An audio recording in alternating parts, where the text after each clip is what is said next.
The universe operates on principles we understand: physics, chemistry, the fundamental laws of cause and effect. But what happens when something defies every sensor, every theory, every rational explanation? Captain Jean-Luc Picard stood on the bridge of the USS Enterprise-D, hands clasped behind his back, watching the view screen with the calm demeanor of a man who had stared down the impossible more times than most officers lived to recount. Around him, the bridge hummed with the familiar rhythm of starship operations, the soft beep of consoles, the whisper of the environmental systems, the occasional alert tone that meant something in the vast cosmos required their attention. It was supposed to be a routine patrol of the neutral zone, a tedious assignment that allowed both Starfleet and the Romulan Star Empire to maintain their uneasy peace. Picard preferred such missions. They gave him time to think, to read, to appreciate the quieter aspects of command. But the universe, as he had learned across decades of service, rarely cooperated with preference. Captain, Ensign Riker called from the operations console, a junior officer, nervous, competent but new. "We're detecting an energy anomaly at bearing 274 Mark 15. Nature of the anomaly?" Picard asked, turning slightly, his eyes narrowing with that particular intensity he reserved for the unknown. "It's difficult to classify, sir. The sensors are struggling to maintain a lock. The energy signature is unstable, multifaceted. It doesn't match any known technology in our database." Riker's fingers flew across the console. "And it's increasing in intensity." Data, the android officer seated at the operations station, turned his head with mechanical precision. "The anomaly bears characteristics of neither Federation nor Klingon nor Romulan technology, sir. The energy output is approximately 4.3 terawatts, and the spectral analysis suggests a subspace component interacting with our dimensional plane in ways that are, theoretically problematic." "Theoretically problematic," Picard repeated, a slight smile crossing his lips. "Mr. Data, would you care to elaborate?" "The energy signature suggests the existence of a tear in the fabric of spacetime, Captain. The readings are inconsistent with known physics. If the anomaly continues destabilizing, it could create a localized temporal distortion that might affect our sensor arrays and propulsion systems." Worf, the Klingon chief of security, leaned forward in his seat. "Red alert, Captain." Picard raised a hand, his composure unshaken. "Not yet, Mr. Worf. Mr. Data, bring shields to standby. Yellow alert. Helm, maintain present course but reduce speed to 1/4 impulse. Let's not provoke whatever this is." The bridge shifted into the controlled motion of yellow alert status. The lighting dimmed slightly, and the crew moved with practiced efficiency. Picard had commanded the Enterprise-D long enough to know that panic accomplished nothing, measured response saved lives. The anomaly on the view screen began to shimmer, a distortion like heat haze but far more violent. Reality itself seemed to bend around it, as though the universe was suffering a moment of profound indigestion. Then, with a flash of violet and obsidian light that made several crew members squint, something emerged. It was humanoid, but wrong in ways that Picard's mind struggled to process. A young man, no, a warrior, materialized on the view screen in a burst of chakra that the sensors had no names for. He wore dark clothing, with a blue tomo pattern emblazoned on his white shirt, and his eyes were unlike anything in Federation databases. One eye was red with concentric black circles, a Sharingan, though no one on the bridge knew its name. The other eye was far more disturbing. A swirling pattern of rings and tomos in purple and black, with a distinctly alien quality that suggested not technology but something organic, something impossible. The figure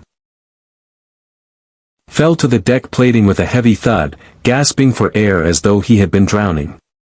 Around him, the air crackled with residual energy, visible to sensors as fluctuations in subspace, visible to the naked eye as faint violet arcs that danced across his skin. "Status report." Picard commanded, his voice sharp but controlled. "The anomaly has closed, sir," Data reported, his fingers moving across the console. And we have a person in cargo bay 2. Life signs are humanoid but highly irregular. The energy readings surrounding the individual are still fluctuating wildly. I'm registering no technology, no tricorder, no federation or known foreign devices. Whatever this is, it appears to be biological. Injuries? Picard asked. Extensive fatigue. Possible dimensional displacement shock. The cellular structure is stable, but the energy matrix surrounding this individual is unlike anything in our medical database. Dr. Bashir. Data paused, a rare moment of confusion crossing his usually composed features. I apologize, Captain. Dr. Crusher would be better suited to this examination. Shall I alert her? Do it, Picard said. He turned to Worf. Security detail to Cargo Bay 2. Full hazmat protocols until we know what we're dealing with. Phasers set to stun. Worf rose from his seat with the fluid grace of a trained warrior. Captain. I'll lead the team personally.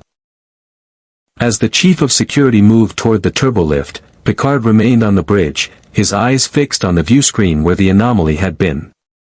Something in the back of his mind, that instinct honed by years of command and encounters with the truly extraordinary, told him that this was significant. Not dangerous, necessarily, but significant. He had faced Q, that omnipotent trickster who delighted in testing humanity's worthiness. He had encountered the Borg, assimilation drones with a hive consciousness that threatened individuality itself. He had negotiated with Klingon, Romulans, and beings that defied classification. But this, a warrior pulled from another dimension through a rift in spacetime, this was something new. Mr. Data, Picard said quietly, send a preliminary report to Starfleet Command. Mark it for the attention of Admiral Satie. And initiate a full sensor sweep of the surrounding space. I want to know if there are any more anomalies, any more tiers in spacetime, anything that might explain how this person arrived in our cargo bay. Sir, Data responded. In Cargo Bay 2, a young man opened his eyes to unfamiliar surroundings. His name was Sasuke Uchiha, and for the first time in his life, across multiple dimensions, across realities that had bent to his will, he had no idea where he was. The last thing he remembered was the meditation. He had been in the Hidden Leaf Village, in a secluded training ground beyond the Hokage Monument, attempting to refine his control over the Rinnegan space-time manipulation abilities. The power was vast, almost infinite, but it required discipline. Naruto had taught him that. Naruto, who had become his friend instead of his eternal rival, who had shown him that power without purpose was merely destruction. Sasuke had been attempting to master the Chibaku Tensei. A technique that could reshape matter on a planetary scale. But as he had begun the chakra weaving, something had gone wrong. A presence, a tear in the fabric of reality itself, had interrupted his concentration. His Rinnegan had instinctively reached toward it, trying to seal it, but instead, he had fallen through. Now, as his eyes adjusted to the sterile white light of the cargo bay, Sasuke's hand instinctively moved to the hilt of a sword that was no longer at his side. His fingers found nothing, and for a moment, a spike of panic cut through his usual stoic composure. Without his sword, without his weapons, he was vulnerable. And vulnerability was something Sasuke Uchiha had learned to despise in his journey toward redemption. He pushed himself to his feet, his body moving with the practiced grace of a ninja even as exhaustion weighed on him. His Rinnegan and Sharingan both activated simultaneously, allowing him to perceive the world around him with layers of vision, thermal imaging from the Sharingan, spatial awareness and chakra perception from the Rinnegan. Both abilities confirmed what his physical senses were already telling him. He was alone in a large, empty room, surrounded by metal walls and strange devices that hummed with energy he didn't recognize. This wasn't a genjutsu. His Sharingan could pierce illusions, and it showed him nothing but reality. This wasn't a summon or a transported dimensional space, he had experienced both, and this felt fundamentally different. Sasuke closed his eyes and reached out with his Rinnegan spatial awareness, attempting to sense the chakra of whoever had brought him here. What he found made him open his eyes in shock. Nothing. Absolutely nothing. There were no chakra signatures. No ninja. No shinobi of any rank or village. There were people, he could sense them through the walls, sense their presence and their biology, but they had no chakra. None. It was as though he had stumbled into a world where jutsu didn't exist, where the fundamental spiritual energy that powered every technique, every ability, every ninja in his world had been completely severed. The door to the cargo bay slid open with a hiss of depressurized air. Sasuke's hands moved to a defensive position, feet spread, stance balanced, ready to summon his Susanoo if needed. His Rinnegan flared as he assessed the newcomers. There were 4 of them. One was clearly the leader, a Klingon with a scarred face and an intensity in his eyes that reminded Sasuke of every warrior he had ever respected.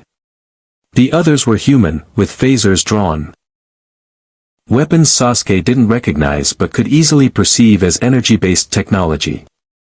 "Stand down," the Klingon commanded, his voice a gravelly growl that echoed in the cargo bay. "You're on Federation space.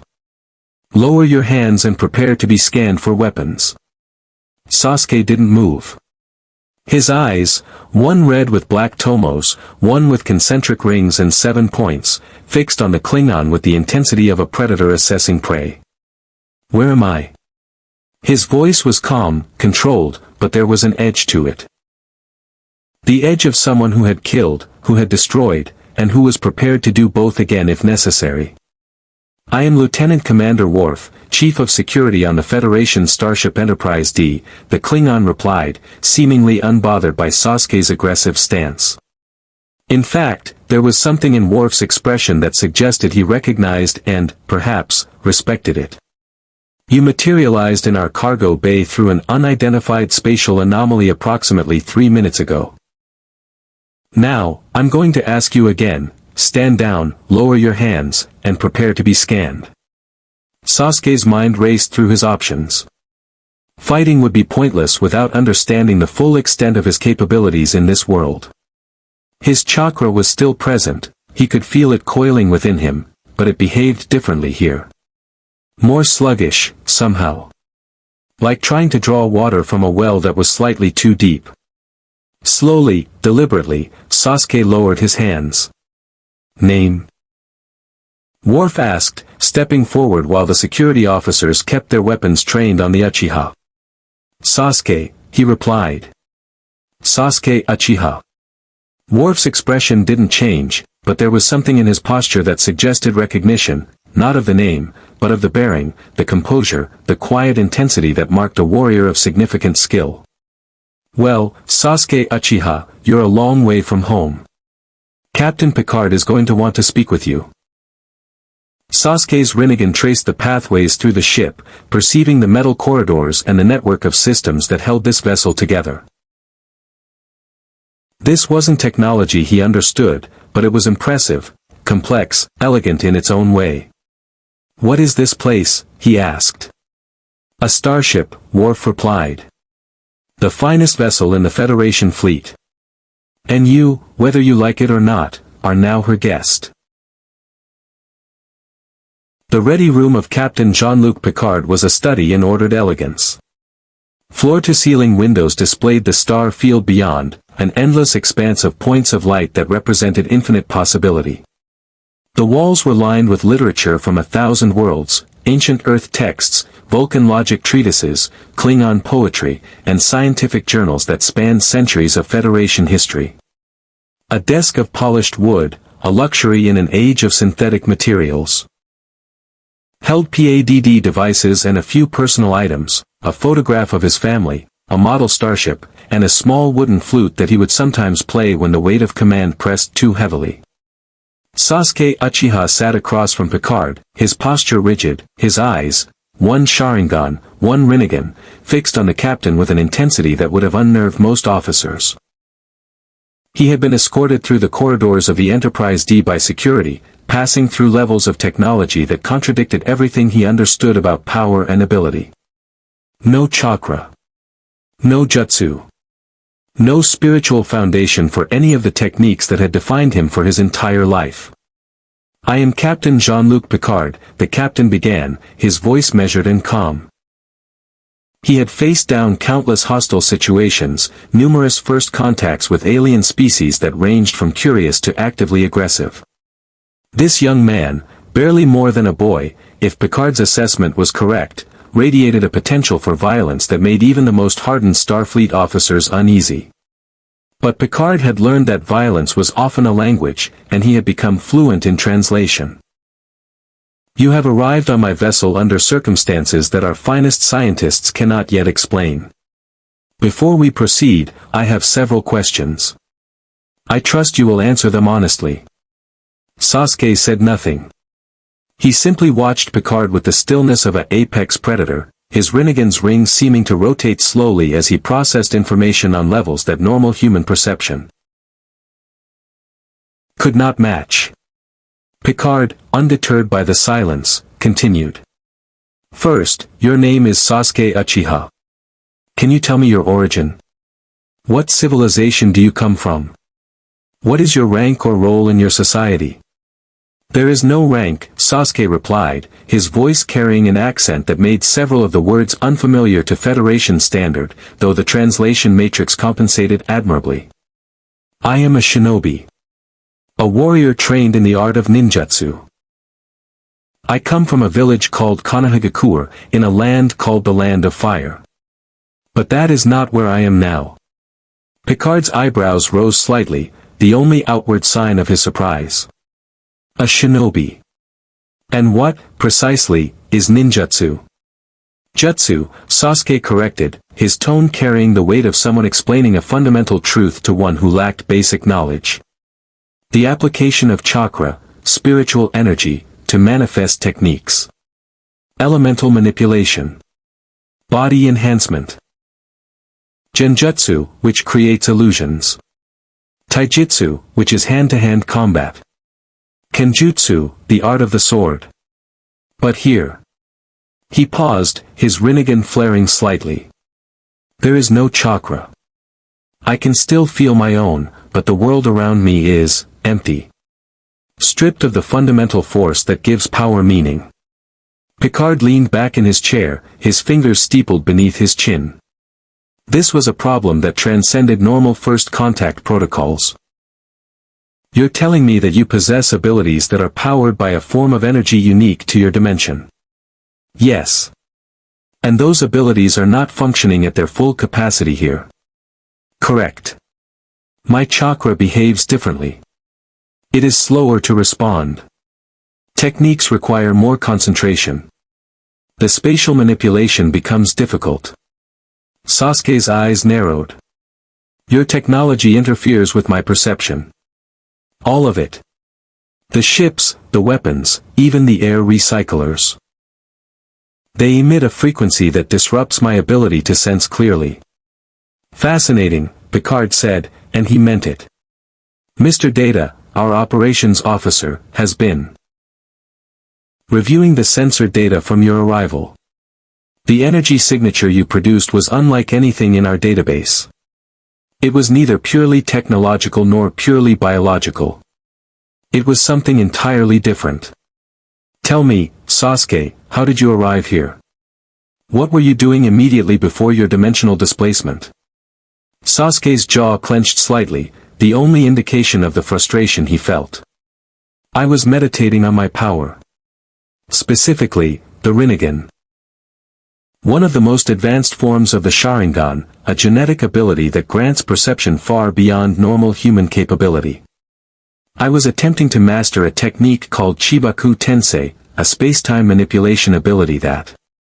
He trailed off, seeming to search for words that would make sense to someone who had no understanding of chakra. "There was a tear. A rift in reality. My attempt to seal it failed. Instead, I was pulled through." "A rift in reality," Picard repeated thoughtfully. "Mr. Data detected exactly that. A localized disruption in spacetime that closed immediately after your arrival. Tell me, Sasuke, in your experience, is dimensional travel something that occurs naturally in your world? Or is this unprecedented? Unprecedented, Sasuke admitted, and there was something almost like frustration in his voice. I have traveled to other dimensions before, but always through controlled means. A spatial technique that I had mastered. This was different. I lost control. I fell through. Picard rose from his desk and walked to the window, gazing out at the stars. His posture was thoughtful, and when he spoke, his voice carried the weight of years spent navigating the impossible. You should understand, Sasuke, that the Federation operates under a principle we call the Prime Directive. In essence, it prohibits us from interfering with less technologically advanced civilizations.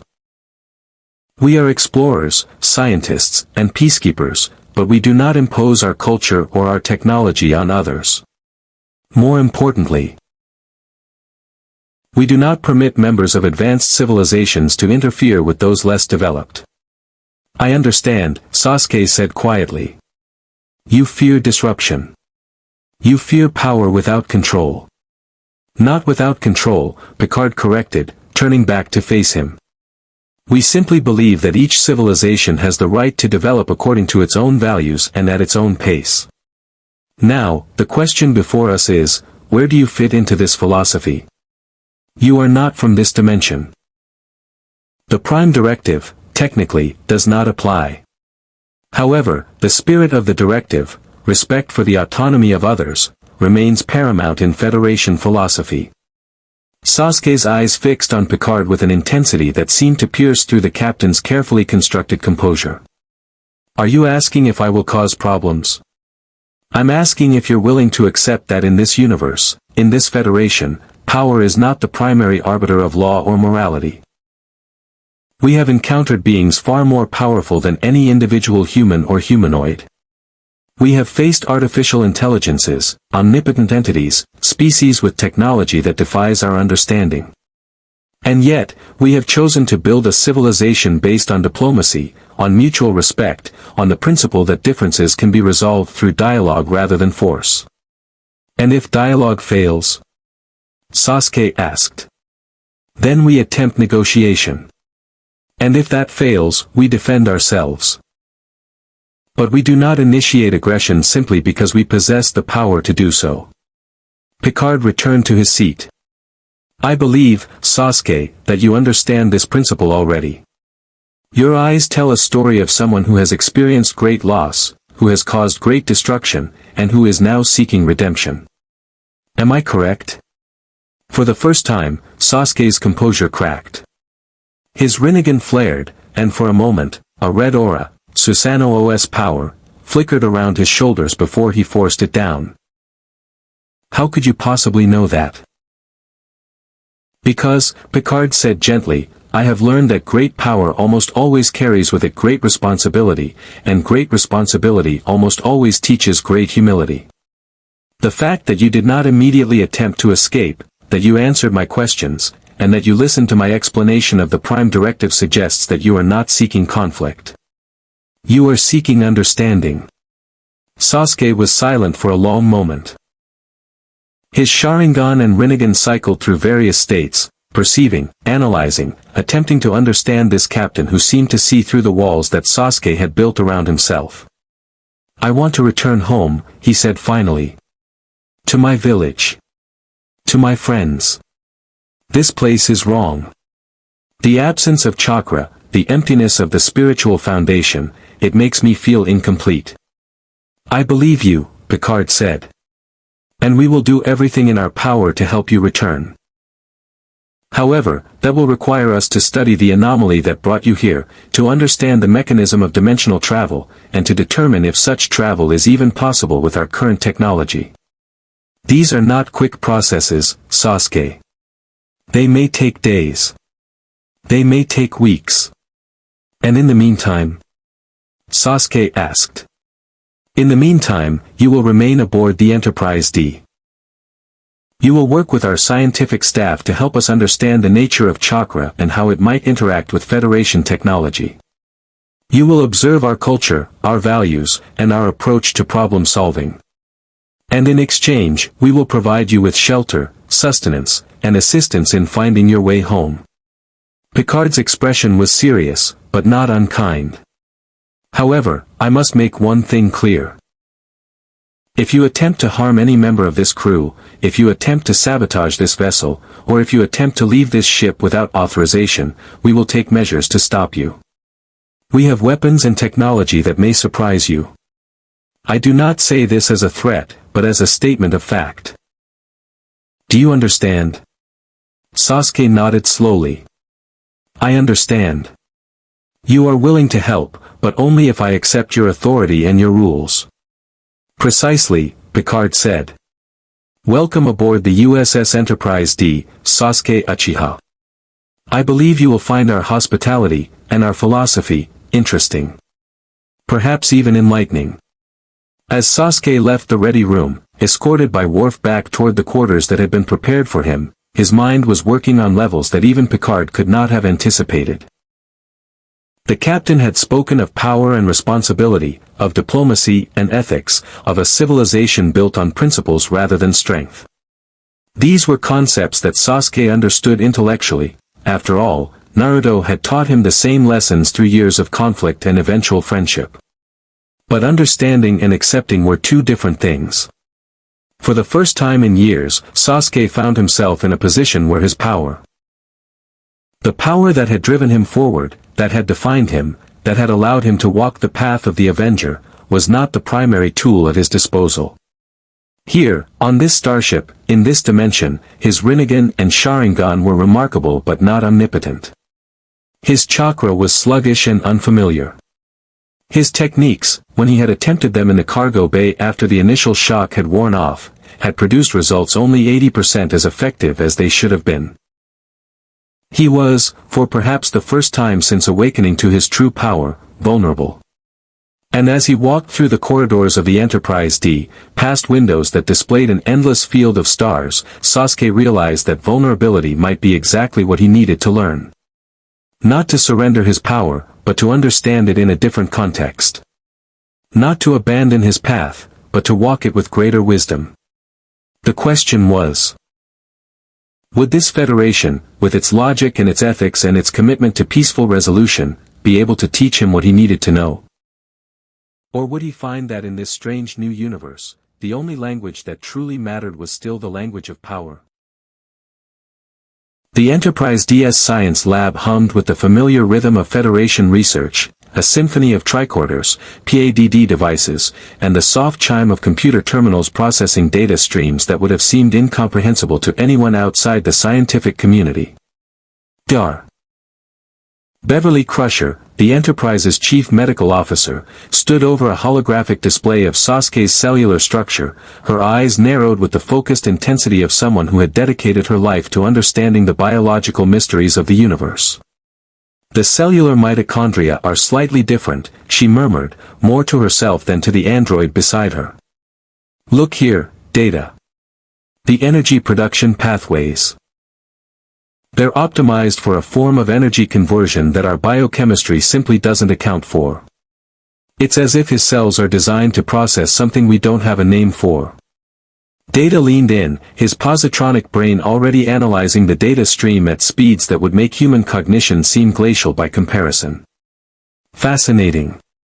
The mitochondrial structure suggests an adaptation to channeling energy that operates on principles distinct from adenosine triphosphate metabolism. If I am correct, Dr. Crusher, this energy, which Sasuke refers to as chakra, may function as an entirely separate biological system, parallel to but distinct from our standard cellular respiration. Which means, Crusher said slowly, that his body isn't just powered by chemical energy. It's powered by something else. Something that exists in his dimension but not in ours. Or, Data countered, something that exists in both dimensions but manifests differently based on environmental and physical law variations. The universe is, after all, subject to constants. Perhaps what we are observing is not the absence of chakra in our dimension, but rather its inability to function at optimal efficiency due to subspace variance. Crusher looked up from the holographic display. You're saying his power isn't weaker here, it's just incompatible with the physics of our universe. Precisely, Data said. Much in the same way that a Vulcan's natural telepathic abilities may be dampened by certain environmental factors, or how a Betazoid's empathic senses are disrupted by certain types of radiation. The biological capacity remains, the external environment simply inhibits optimal expression. In the adjacent holding area, separated by a transparent aluminum partition, Sasuke sat cross-legged on a meditation mat, his eyes closed, his breathing steady and measured. His Sharingan and Rinnegan were deactivated, his body appearing almost peaceful if not for the faint violet aura that crackled around him, residual chakra energy that his body was expelling due to the incompatibility between his spiritual power and this dimension's physical laws. He had been meditating for 3 hours. Worf had suggested it. In fact, the Klingon security chief had recognized in Sasuke the need for discipline, for focus, for the kind of inner centering that separated a warrior from a mere combatant. You are like a Klingon who has forgotten his honor, Worf had said, his voice carrying neither criticism nor pity. Perhaps meditation will remind you who you are. The comment had struck deeper than Worf likely intended. Because the truth was, Sasuke had forgotten, in some ways, who he was. For so long, he had defined himself by his quest for power, first to surpass his brother Itachi, then to understand the Uchiha clan's true history, then to master every technique available to him. But in that quest, he had nearly lost himself completely. It had taken Naruto, his eternal rival and unexpected friend, to show him that power without purpose was merely destruction. Now, in this meditation, Sasuke reached out with his Rinnegan spatial awareness, attempting to understand the nature of this universe's energy systems. What he discovered was both frustrating and illuminating. The chakra in his body was definitely dampened. But it wasn't being suppressed by external forces, at least, not in the way that a typical chakra suppression seal would work. Instead, his chakra was being absorbed, slowly, by the quantum foam of this universe's subspace. It was like pouring water into sand. The water was real, the sand was real, but the interaction between them was fundamentally incompatible with the desired result. However, as Sasuke pushed deeper into his meditation, he began to perceive something else. There were energy pathways in this universe, not chakra meridians, but something analogous. They ran through subspace itself, through the fabric of spacetime that held this reality together. They were the structural principles upon which Federation technology was built. Warp fields, transporter systems, even the basic molecular replication of food synthesizers. All of them operated on principles that manipulated these subspace pathways. It was, Sasuke realized with a clarity that came from years of studying spatial manipulation, remarkably similar to how his Rinnegan allowed him to perceive and manipulate space itself. His eyes opened, and his Rinnegan flared to full power. The 7-point rings began to rotate as he extended his perception beyond the meditation chamber, beyond the walls of the Enterprise-D, outward into the cosmic vacuum surrounding the starship. The response was immediate and dramatic. In the science lab, every instrument began to fluctuate wildly. Data's positronic sensors registered a spike in subspace variance of nearly 4,000%. Crusher stumbled backward as holographic displays flickered and reformed. What is happening? Crusher demanded, steadying herself against the nearest console. Sasuke, Data said, his voice calm despite the chaos of the instruments around him. He is extending his perception into subspace itself. The fluctuations in our systems are merely the side effect of his manipulation of spatial dimensions. Dr. Crusher, if my calculations are correct, he is essentially using his Rinnegan ability to sense the warp field architecture that holds this ship together. Crusher's eyes widened. That's impossible. Warp field manipulation requires years of Starfleet training and Federation technology. He shouldn't be able to. Should not implies a limitation based on known parameters, Data interrupted gently. However, Sasuke Uchiha operates under principles of spatial manipulation derived from an entirely different dimensional physics. It appears that his natural abilities are more compatible with subspace manipulation than we initially theorized. In the meditation chamber, Sasuke opened his eyes fully, his Rinnegan blazing with violet light. For the first time since arriving in this dimension, he smiled, not a smile of joy, but a smile of understanding. Around him, the violet aura intensified, and the very air seemed to shimmer with his chakra's attempt to interface with the subspace pathways he had discovered. When Picard arrived in the science lab 5 minutes later, in response to an emergency alert, he found Data calmly working to recalibrate the sensors while Crusher stood staring at the holographic readouts with an expression somewhere between fascination and concern. "Report," Picard commanded, his voice sharp with the authority of a captain in crisis mode. "Captain," Data said, not looking up from his console, "Sasuke has made a discovery. It appears that his Rinnegan ability, which allows him to perceive and manipulate spatial dimensions in his native universe, is remarkably compatible with subspace manipulation principles. He is currently extending his awareness through our ship's warp field matrix. Is he attempting to sabotage the Enterprise?" Picard asked, his hand moving immediately toward his comm badge. "Negative, sir," Data assured him. "He is merely observing. Analyzing. Attempting to understand the nature of this universe's energy systems through the lens of his own abilities. Dr. Crusher, perhaps you can explain the biological implications?" Crusher took a breath, organizing her thoughts. His cells aren't just producing chakra in the old way anymore. They're adapting. They're learning to process and channel energy according to the principles of this universe's physics. It's like watching a consciousness learn a new language in real time. His body is experiencing an accelerated evolutionary response to environmental pressure. Picard's expression shifted from concern to fascination. "You're saying his physiology is changing?" "Not changing, exactly," Crusher corrected. "Adapting. His biological systems are creating new neural pathways, new cellular structures designed to interface with subspace in a way that his original chakra system can't. He's developing a hybrid capability.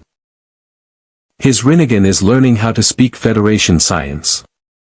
In the meditation chamber, Sasuke's eyes returned to their normal state, the Rinnegan's light fading as he released his extended perception. His breathing was heavy, and sweat beaded on his forehead. The effort had exhausted him in a way that normal chakra manipulation never had. But the knowledge he had gained was invaluable. This universe, this dimension, operated on principles that were not superior to the chakra system. Merely different.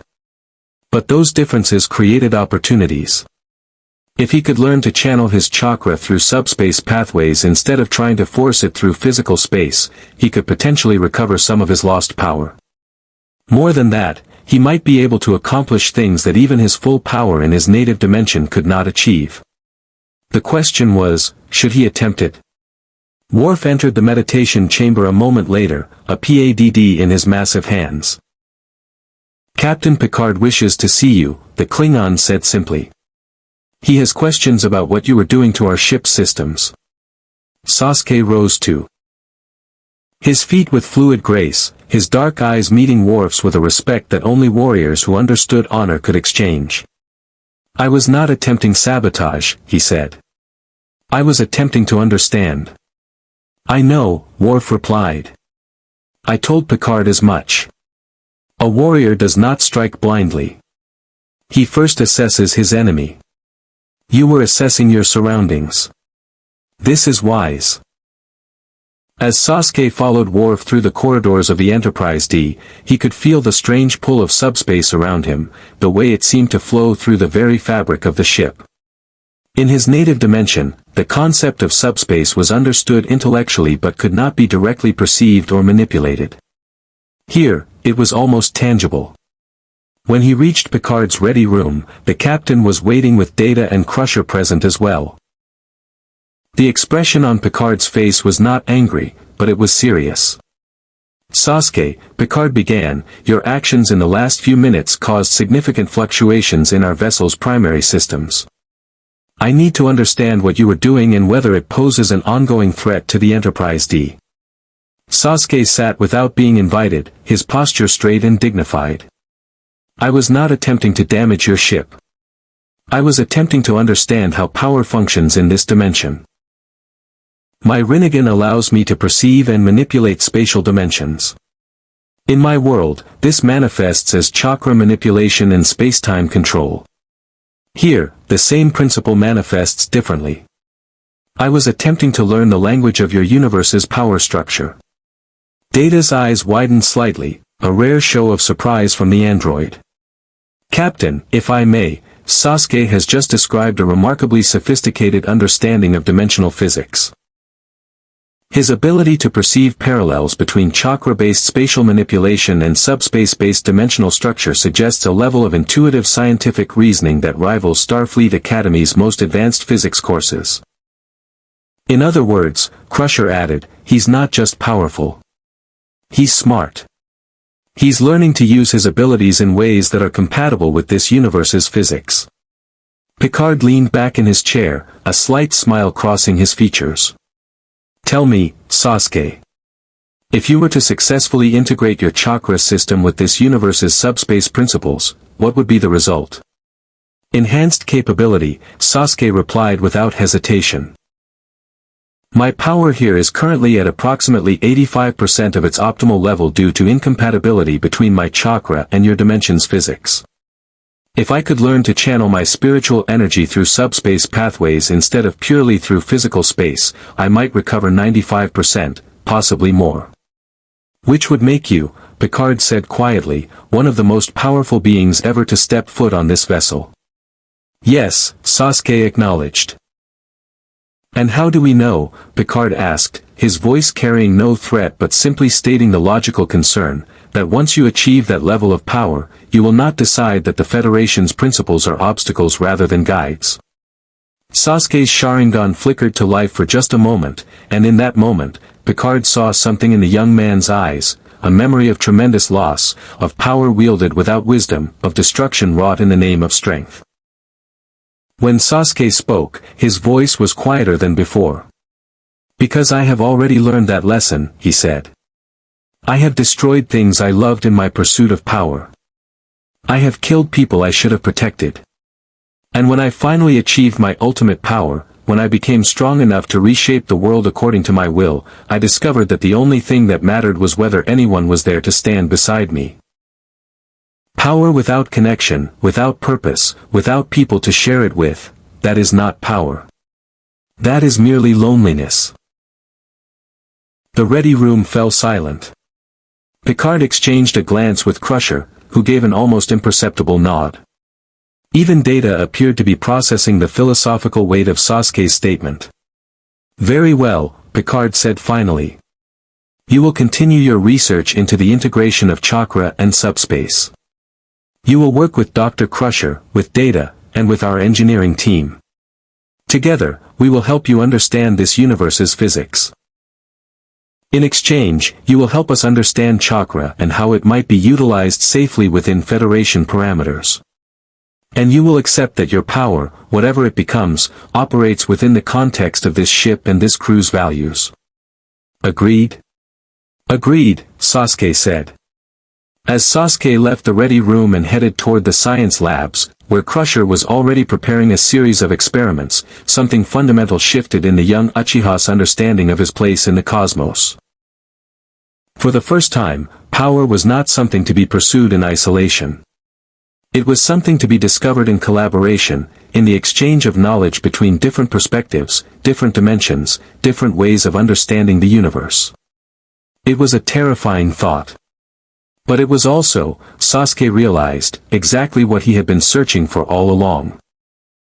The observation deck of the USS Enterprise-D offered an unobstructed view of the cosmos, an infinite expanse of darkness punctuated by countless points of light, each one a sun, each one potentially harboring civilizations and worlds beyond imagination.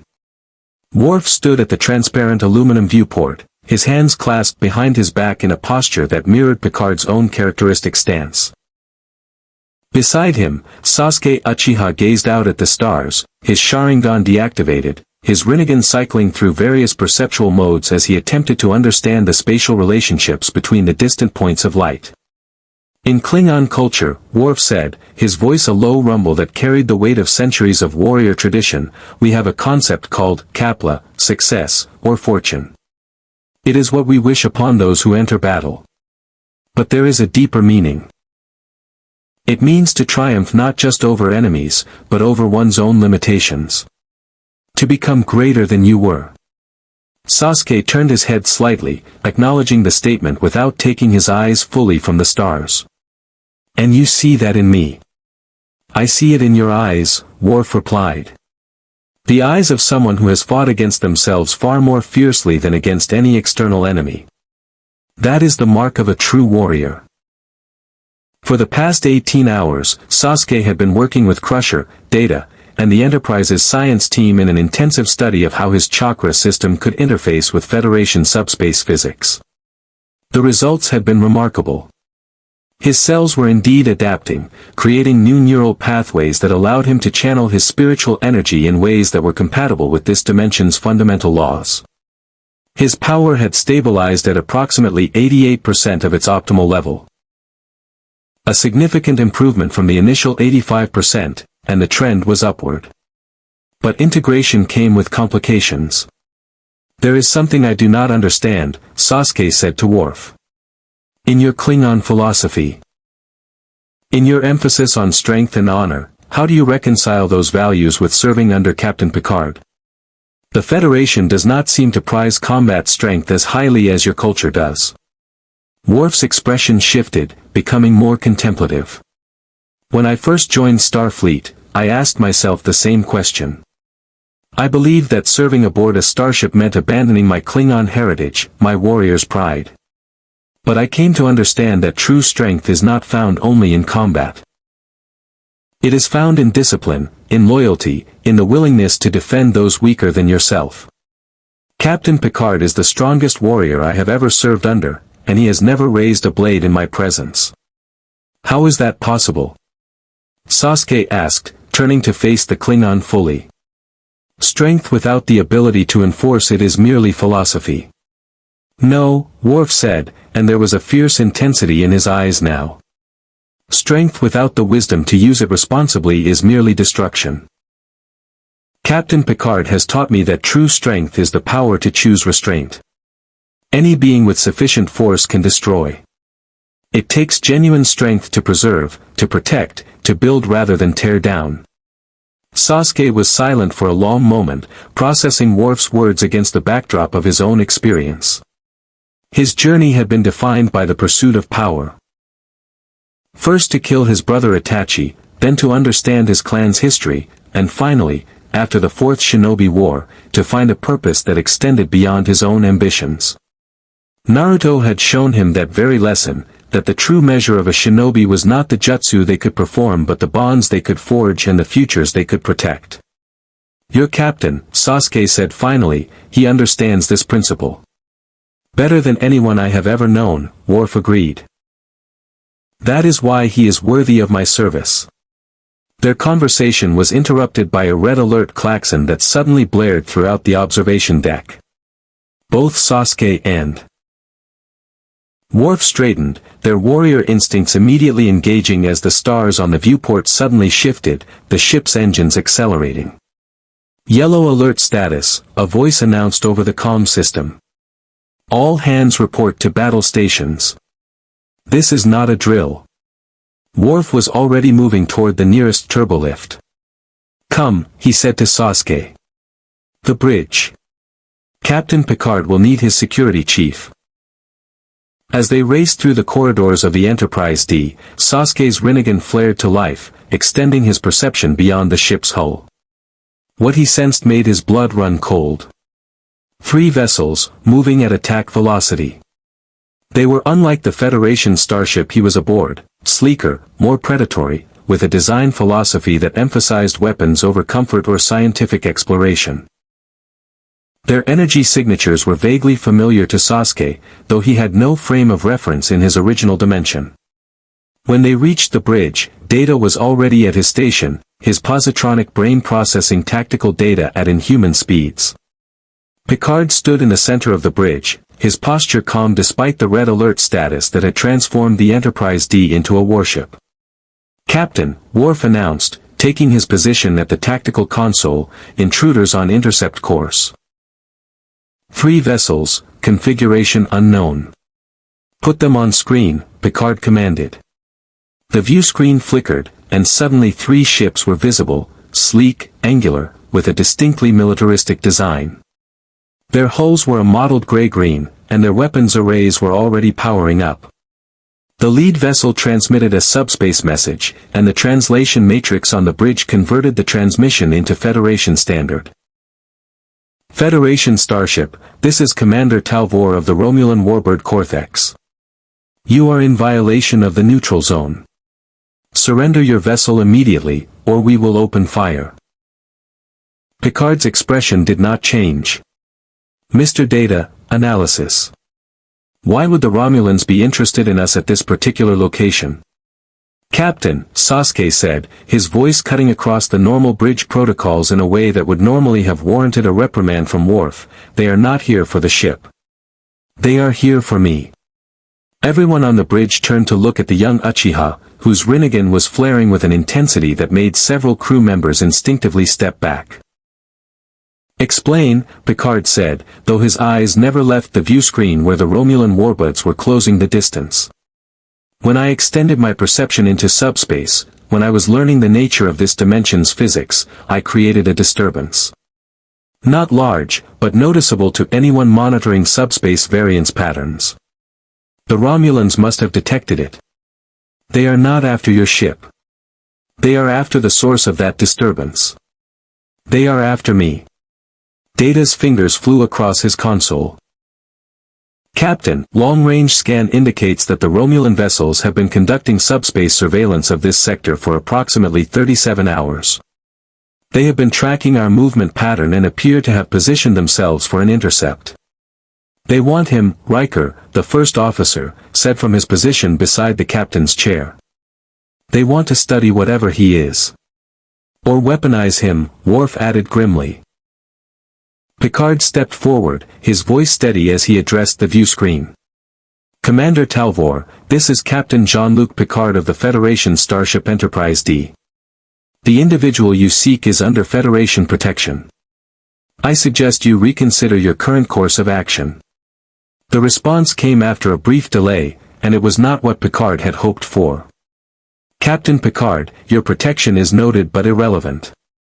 The entity aboard your vessel represents a threat to Romulan security.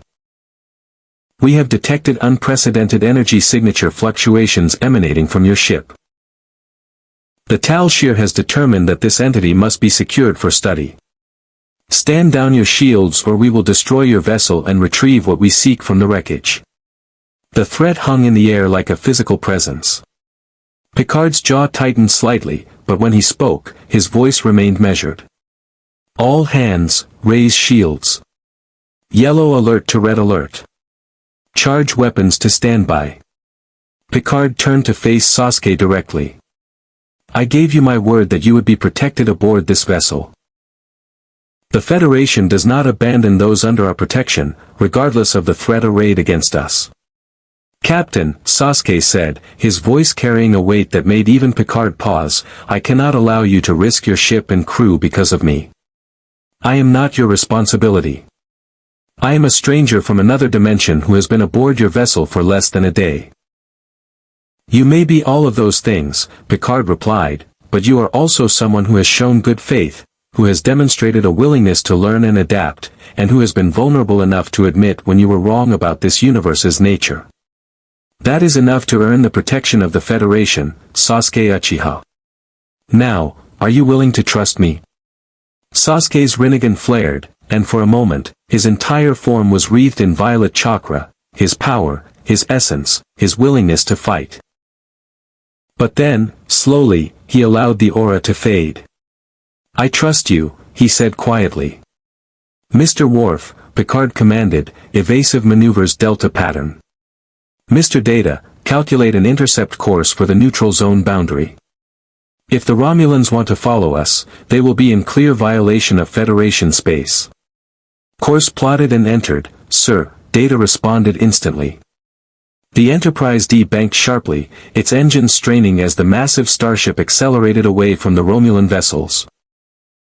But the warbuds matched the maneuver, their superior turn radius allowing them to gain slightly on the Federation ship. Weapons lock. Worf announced. The lead vessel is charging disruptor banks. Shields at maximum, Picard said calmly. Red alert status. All hands brace for impact. The bridge lights dimmed further as the shields flared to life. For a moment, everything seemed to hang in perfect, terrible balance, the Enterprise-D pushing toward the boundary of Federation space, the Romulan warbuds closing the distance, weapons armed and ready. Then, Sasuke moved. He stepped toward the view screen, his Rinnegan glowing with such intensity that it illuminated the entire bridge.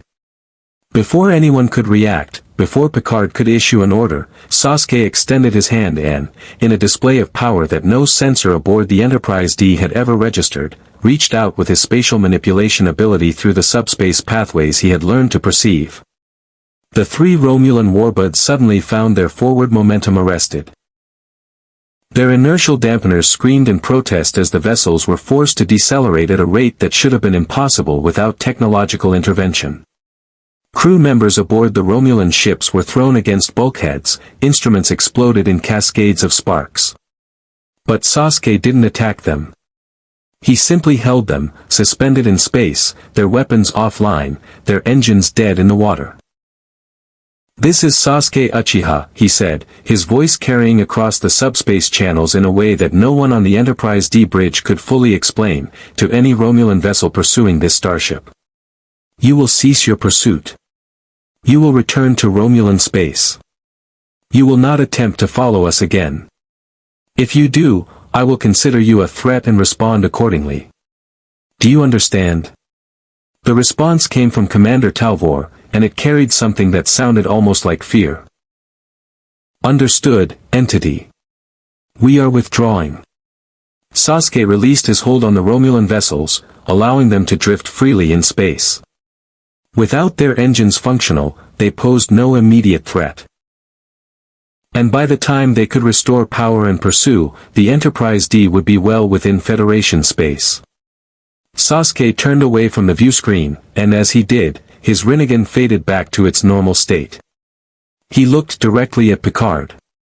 I should not have done that, he said quietly. I should have trusted your strategy completely. Instead, I acted on instinct. You acted, Picard said, and there was approval in his voice, to protect those who had shown you kindness.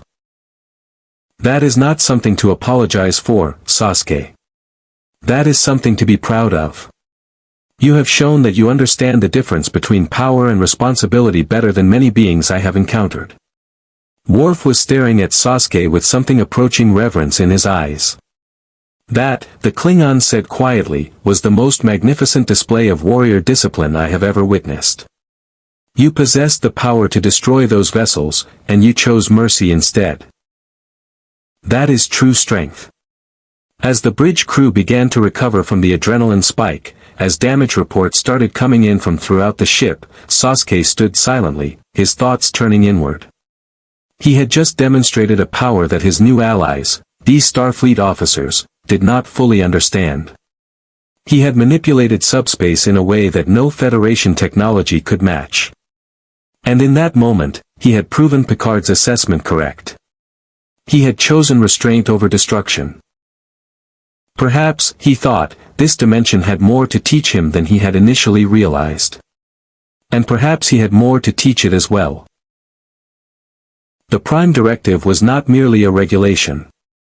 It was a philosophy, a moral framework, and, as Sasuke was discovering, a source of profound ethical tension that cut to the very heart of what it meant to possess power in a universe governed by principle rather than strength. 3 days after the encounter with the Romulan warbuds, the Enterprise-D received a distress call from a Class M planet in the Caleb sector. The world, designated Theta-7 in Federation records, was home to approximately 800,000 humanoid inhabitants, a civilization that had achieved industrial technology but had not yet developed warp capability. By Federation standards, they were considered a pre-warp civilization, and therefore completely protected under the Prime Directive. The distress call came from a small group of colonists on the planet's surface who had discovered something catastrophic. A stellar phenomenon. A rogue ion storm of unprecedented magnitude was moving toward Theta-7 on a direct collision course. Impact was estimated to occur within 72 hours. The storm would devastate the planet's biosphere, rendering it lifeless within a generation. Picard had assembled his senior staff in the conference room to discuss the situation. Around the polished table sat Riker, Worf, Data, Crusher, LaForge, and, by Picard's specific invitation, Sasuke Uchiha. The ion storm is a natural phenomenon, Data explained, his fingers dancing across a PADD display that showed the trajectory and composition of the approaching threat. Its electromagnetic radiation is sufficiently intense to disrupt the planet's magnetosphere and cause massive atmospheric degradation. Without intervention, the colony will not survive. And the Federation's response? Picard asked, though he already knew the answer. Limited by the Prime Directive, Riker said, a note of frustration in his voice. We cannot interfere with a natural disaster affecting a pre-warp civilization. We can evacuate any Federation personnel who happen to be on the surface, but we cannot save the native population without violating the Prime Directive. Unless, LaForge interjected, we can somehow make it look like they're saving themselves. Like it's their own technology developing just in time. Worf shook his head. That would be deception, a violation of the Prime Directive's spirit if not its letter. The debate continued, each officer presenting arguments rooted in both Federation law and personal morality. But Sasuke said nothing. He simply listened, his Sharingan dormant, his expression unreadable. Finally, Picard turned to him directly. Sasuke, you have been silent throughout this discussion. I would value your perspective. All eyes at the table turned toward the young Uchiha. When he spoke, his voice was quiet but carried the weight of hard-won experience. In my world, Sasuke began slowly, there is no Prime Directive. Ninja villages are free to intervene in the affairs of other nations, to wage war, to reshape the political landscape according to their interests. For centuries, my clan, the Uchiha, used our power to dominate others. We told ourselves that we were justified because we were strong enough to enforce our will. We believed that power itself was moral justification. He paused, his dark eyes meeting Picard's. And it destroyed us. The pursuit of dominance, the refusal to respect the autonomy of others, it led to genocide within my own clan. It led to wars that killed thousands. It led to a darkness that nearly consumed my entire world. But you're suggesting, Crusher said gently, that we should intervene here? That we should save this civilization? No, Sasuke replied. I am suggesting that the choice is not as simple as your regulation makes it. Yes, your Prime Directive respects the autonomy of pre-warp civilizations. But does it not also deny them the knowledge they need to survive? If you possess the technology to warn them, to help them develop defenses, would that truly be violation or salvation? Data's eyes widened slightly, a rare expression of surprise from the android. Sasuke has raised a logical paradox. The Prime Directive exists to prevent cultural contamination and to ensure natural development. However, it does not account for the ethical crisis that arises when a civilization faces extinction through no fault of their own. Which is precisely why the Prime Directive exists, Worf countered. To prevent such emotional reasoning from leading us to make choices we will regret. And yet, Sasuke said, his voice growing stronger, your captain, your entire Federation, speaks of diversity, of respect for life in all its forms. If you truly believe that, how do you justify allowing a civilization to die when you have the power to save it? Picard held up a hand, silencing the brewing debate. He was silent for a long moment, his fingers steepled beneath his chin in that characteristic pose that indicated deep thought. Sasuke has identified the central tension, he said finally. The Prime Directive is not perfect. It exists because interventionism, even well-intentioned interventionism, has a history of causing tremendous harm. But it is also true that strict adherence to the principle can result in tragic outcomes. So what do we do, sir? Riker asked. Picard stood and walked to the window of the conference room, gazing out at the stars. We find a third path, he said. One that respects both the spirit of the Prime Directive and our moral obligation to preserve life. Mr. Data, what would happen if we were to establish a subspace beacon on the planet's surface? Not a technological device, but simply a way to amplify the planet's own astronomical instruments so that they could detect the ion storm approaching.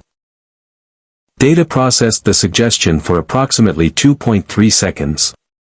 Such a beacon would require the inhabitants to notice it, to investigate it, and to understand its purpose. If they do, they would have advance warning of the storm. If they do not, it would be merely a passive device that does nothing to violate the Prime Directive. Precisely, Picard said. We will place the beacon and then withdraw. What they do with the knowledge we provide will be entirely their choice. We will have given them information, not solutions. We will have respected their autonomy while not condemning them to extinction. That is brilliant, Crusher said. You're not saving them. You're giving them the tools to save themselves. And if they don't notice the beacon? Worf asked. If they miss the warning? Then we will have done what we can within the bounds of the Prime Directive, Picard said. But I suspect, Mr. Worf, that a civilization intelligent enough to establish colonies across their world is intelligent enough to notice something as obvious as a functioning astronomical instrument that wasn't there before. The decision made, the Enterprise-D altered course toward Theta 7. As they approached the planet, Sasuke found himself standing on the observation deck once again, watching the world grow larger as the starship descended through the planet's upper atmosphere. It was a beautiful world, oceans of crystalline blue, continents of green and brown, weather patterns swirling in the upper atmosphere. And somewhere below, in cities and villages across the planet's surface, 800,000 people were going about their daily lives, completely unaware that their civilization was about to be tested by forces of nature beyond their comprehension. You were thinking of your own world, a voice said behind him. Sasuke turned to find Data approaching, the android's expression carrying that unique blend of curiosity and analytical assessment that characterized his species. Yes, Sasuke admitted. I was thinking of the wars we have fought. Of civilizations destroyed in the pursuit of power. Of my own role in that destruction. Do you believe Captain Picard made the correct decision?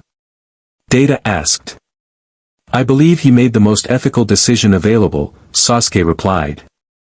But I also believe the outcome will depend entirely on the people of Theta 7. If they are wise, they will use the warning to prepare. If they are foolish, they will ignore it and perish. In either case, they will have been given the chance to choose their own fate. That is something I respect. Data seemed to consider this response with the careful attention of someone genuinely trying to understand a concept that lay outside normal parameters. You have changed since arriving on this vessel, the android observed. Your power has increased as you have learned to interface with subspace. But your perspective has changed as well. You are less certain of the correctness of your choices. No, Sasuke said. I am more certain. But my certainty now includes the understanding that I do not have all the answers. That is different. The subspace beacon was placed without incident. A small shuttlecraft, piloted by Riker, descended to the planet's surface and deposited the device in an isolated location where the native population would eventually discover it. The beacon broadcast information in multiple formats: written language, visual representation, mathematical principles. all designed to communicate its purpose to any sentient species intelligent enough to investigate an unknown technological artifact. Then the Enterprise-D withdrew, leaving Theta-7 to face its destiny. Over the next 48 hours, Sasuke watched the planet's response with Data and Picard from the observation deck. At first, nothing happened. The beacon remained undiscovered, and the ion storm continued its inexorable approach. But then, at hour 51, sensor readings indicated a massive surge in subspace activity around the planet. They found it, Data reported, his voice carrying something that might have been satisfaction. The inhabitants have discovered the beacon and are attempting to analyze it. They are transmitting enhanced astronomical data throughout their global communication network. And as the hours passed, a remarkable thing occurred. The people of Theta-7, given knowledge of their impending doom, began to organize. They constructed shelters, underground bunkers, systems designed to protect their population from the worst of the ion storm's effects. It would not be a perfect salvation. The storm would still cause tremendous damage, but the civilization would survive. More than that, they would evolve.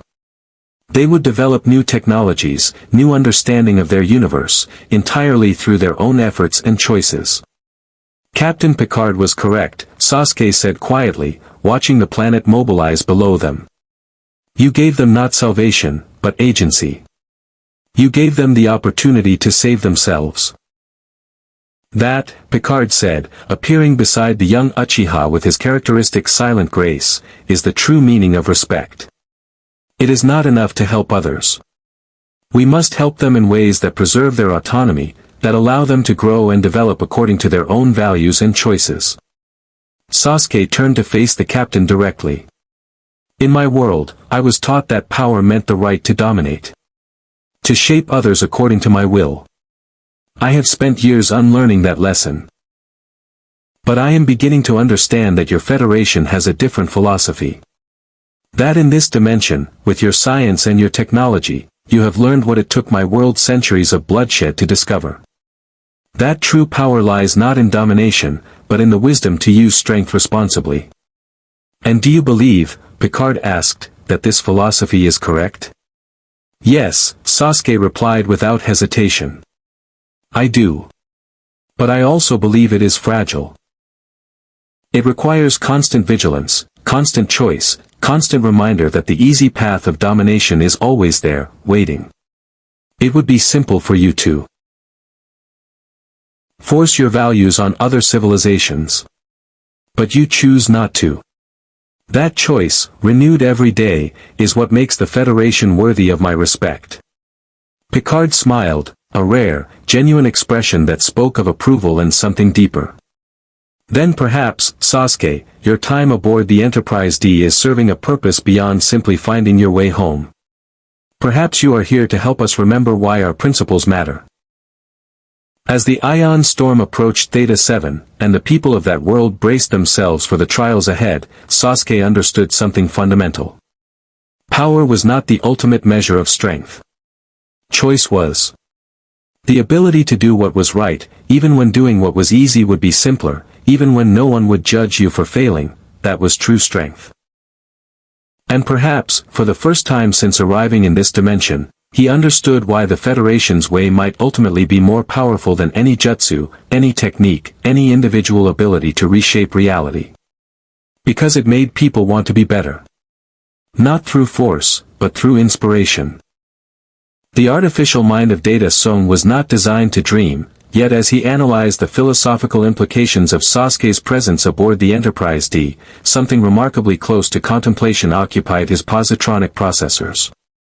The android had spent the last 72 hours conducting a series of in-depth conversations with the young Uchiha, conversations that ranged from the nature of consciousness to the definition of humanity itself. These discussions had revealed something unexpected. Sasuke Uchiha, a warrior from a dimension governed by entirely different physical laws, possessed a depth of philosophical insight that rivaled the most advanced Federation scholars. But there was something else, something that Data's programming recognized but could not fully articulate. In Sasuke's presence, Data felt what might be described as purpose. Not the programmed purpose of his starship duties, but something deeper. A recognition that two beings fundamentally different in nature could still find common ground in the pursuit of understanding. It was this contemplation that occupied Data's mind as the Enterprise-D received an encrypted subspace transmission on a channel typically reserved for Starfleet intelligence operations. The message, decoded by Data within microseconds, made his optical sensors brighten with alarm. The Romulan vessels that Sasuke had disabled days earlier had not simply retreated to Romulan space. Instead, they had transmitted detailed sensor data about the young Uchiha to the Tal Shiar, the Romulan intelligence agency, before departing. And the Tal Shiar had taken an interest. An intense, dangerous, and decidedly malevolent interest. The encrypted message came from a source within Starfleet Intelligence's contacts in the Romulan Empire. A Section 31 operative, operating in the shadows where Starfleet's official policies could not reach, had discovered that the Tal Shiar was assembling a task force specifically designed to capture or kill Sasuke Uchiha. The operative's assessment was clear: they considered him a weapon of extraordinary potential, and they were willing to commit significant resources to acquire him. Worse, the message included intelligence that Section 31 itself was developing its own interest in Sasuke. If the Tal Shiar saw him as a weapon to be wielded, Section 31 saw him as a variable to be controlled. A being of such power, operating according to ethical principles that might conflict with Federation security interests, represented both an asset and a threat. Picard's expression darkened as Data relayed this information in the captain's ready room. The captain had dealt with Section 31 before, had clashed with them on multiple occasions when their methods conflicted with his principles. But this situation was more complex. Sasuke was not a Federation citizen. He had no legal standing under Federation law. And his power, as demonstrated against the Romulan vessels, exceeded anything in the Federation's tactical arsenal. How long until the Tal Shiar task force can reach us? Picard asked. Approximately 4 days, if they maintain current velocity, Data responded. However, the intelligence suggests they may attempt to intercept us before we reach the relative safety of core Federation space. And Section 31? Unknown, sir. By definition, their operations remain obscured from standard intelligence channels. However, I would assess a high probability that they are already aware of Sasuke's presence aboard this vessel and are actively developing contingency protocols for his containment or neutralization. Picard rose from his desk and walked to the window of his ready room, hands clasped behind his back. Inform Captain Sasuke that we need to speak. In my ready room. Now. When Sasuke arrived 10 minutes later, he was accompanied by Worf. The security chief had insisted on accompanying the young Uchiha everywhere since the Romulan encounter, a precaution that Picard had not objected to. Sasuke had proven trustworthy, but in matters of security, even trust could be layered with appropriate caution. Picard did not waste time with pleasantries. We have received intelligence that the Romulan Tal Shiar is organizing a military operation designed to capture you. Additionally, there are indications that elements within the Federation, a group called Section 31, are developing their own interest in acquiring you for what they consider strategic purposes. You have become, whether you intended to or not, a priority target for multiple powers. Sasuke's expression did not change, but his Rinnegan flared slightly, a tell that Picard had learned to recognize as a sign of intense internal processing. How long? The young Uchiha asked. The Tal Shiar task force will be within striking range in approximately 4 days. Section 31's timeline is unknown but potentially much shorter. Then we should leave, Sasuke said simply. I will take a shuttlecraft and depart the Enterprise-D. I will draw their attention away from your ship and crew. You have shown me kindness, Captain. I will not repay that by allowing your vessel to be threatened because of me. Absolutely not, Picard said firmly. That is not how the Federation operates, Sasuke. We do not abandon those under our protection simply because protecting them becomes difficult. But I am not your responsibility, Sasuke protested. I am a stranger from another dimension. Your obligation to your crew, to this vessel, must supersede your commitment to me. Our obligation to our principles supersedes all other considerations, Picard replied, and there was steel in his voice. Yes, you are a stranger from another dimension. But you have also demonstrated integrity, wisdom, and a commitment to ethical behavior that I would be proud to see in any Federation citizen. The moment we abandon you to protect ourselves is the moment we betray everything the Federation stands for. Worf stepped forward, his expression grave. In Klingon culture, there is a concept of "tududge," loyalty in the face of overwhelming odds. You have shown this loyalty to us, Sasuke. We will not shame ourselves by refusing to show the same loyalty to you. Over the next 72 hours, the Enterprise-D was transformed into a vessel preparing for conflict. Engineering teams worked around the clock to optimize shield efficiency. Tactical officers ran endless simulations of potential attack scenarios. Crusher prepared her medical bays for mass casualty situations. And Data worked with LaForge to develop strategies for utilizing Sasuke's unique abilities in conjunction with Federation technology. But it was Sasuke's conversation with Data that revealed the true magnitude of what was at stake. The android had requested a private meeting with the young Uchiha in one of the ship's observation lounges. When Sasuke arrived, Data was standing at the viewport, his posture suggesting something approaching human contemplation. I have been reviewing my interactions with you since your arrival, Data said without preamble. Analyzing the conversations we have had, the philosophical discussions, the debates about the nature of consciousness and what it means to be alive. I have concluded that you represent something unprecedented in my experience. What is that? Sasuke asked, settling beside the android. Understanding, Data replied. You see me not as a curiosity, not as an artificial being that mimics humanity, but as a consciousness attempting to understand itself. Most humans, even those who accept me intellectually, harbor some uncertainty about whether I truly experience existence or merely simulate it. You do not harbor that uncertainty. In your conversations with me, you treat my questions and observations as the legitimate inquiries of a thinking being. Because they are, Sasuke said simply. I have learned that consciousness is not limited to biological life. In my dimension, beings of pure energy, constructs of chakra, entities that defy conventional categorization, all of them possess will, choice, desire. Your positronic brain, whether it operates on different principles than human neurology, is still a thinking mind. Data's optical sensors brightened slightly.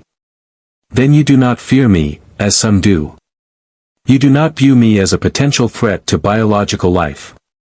No, Sasuke said. I view you as an individual attempting to understand the universe just as I am. That gives us common ground, regardless of the substrate of our consciousness. I mention this, Data continued, because I wish to propose something. If the Tal Shiar and Section 31 both attempt to capture you, the Enterprise-D will be caught in a three-way conflict. The probability of casualties among the crew is significant. However, there exists a theoretical alternative. What is that? Sasuke asked, though something in his Sharingan suggested he already understood where Data's logic was leading. I could help you escape, Data said. Provide you with a shuttlecraft equipped with advanced systems, coordinates for the neutral zone, and a vector that would take you into unexplored space where neither the Romulans nor Section 31 could easily pursue. You would be free to search for your way home without endangering this vessel or its crew.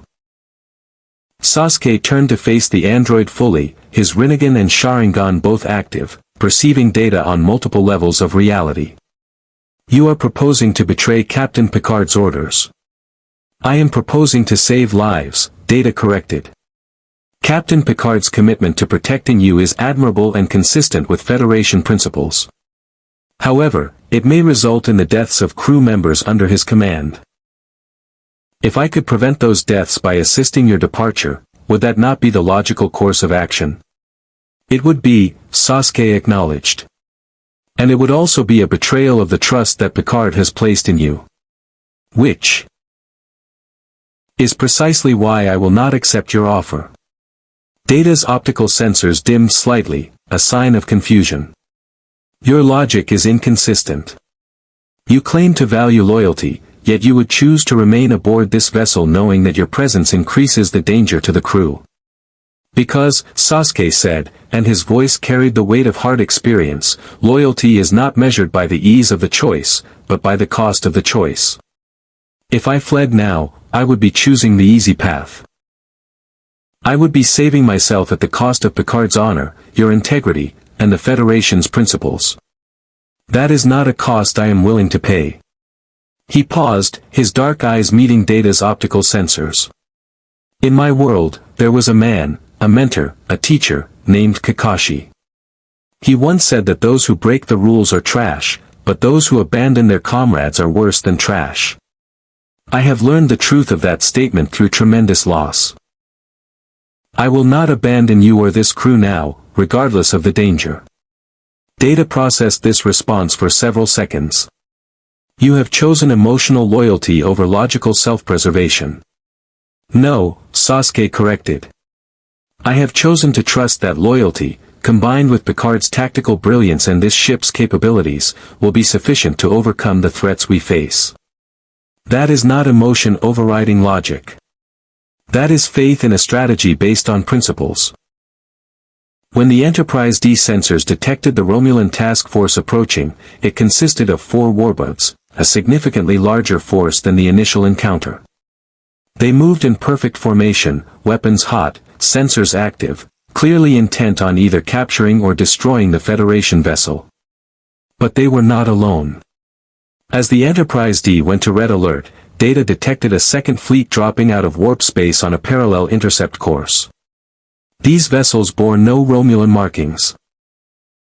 Instead, they carried the subtle identification codes of Starfleet auxiliary vessels, Section 31 assets operating under official Federation designation but with entirely different command authority. Captain, Worf reported, his voice carrying controlled urgency, we are now caught between 2 hostile forces. The Romulan task force is moving to attack position. The Section 31 vessels are establishing a parallel intercept vector. They appear to be intending to cut off our route to Federation space. Picard's expression remained calm, but there was a new intensity in his eyes. Mr. Data, what are the capabilities of those Section 31 vessels? They are Defiant-class star ships, sir.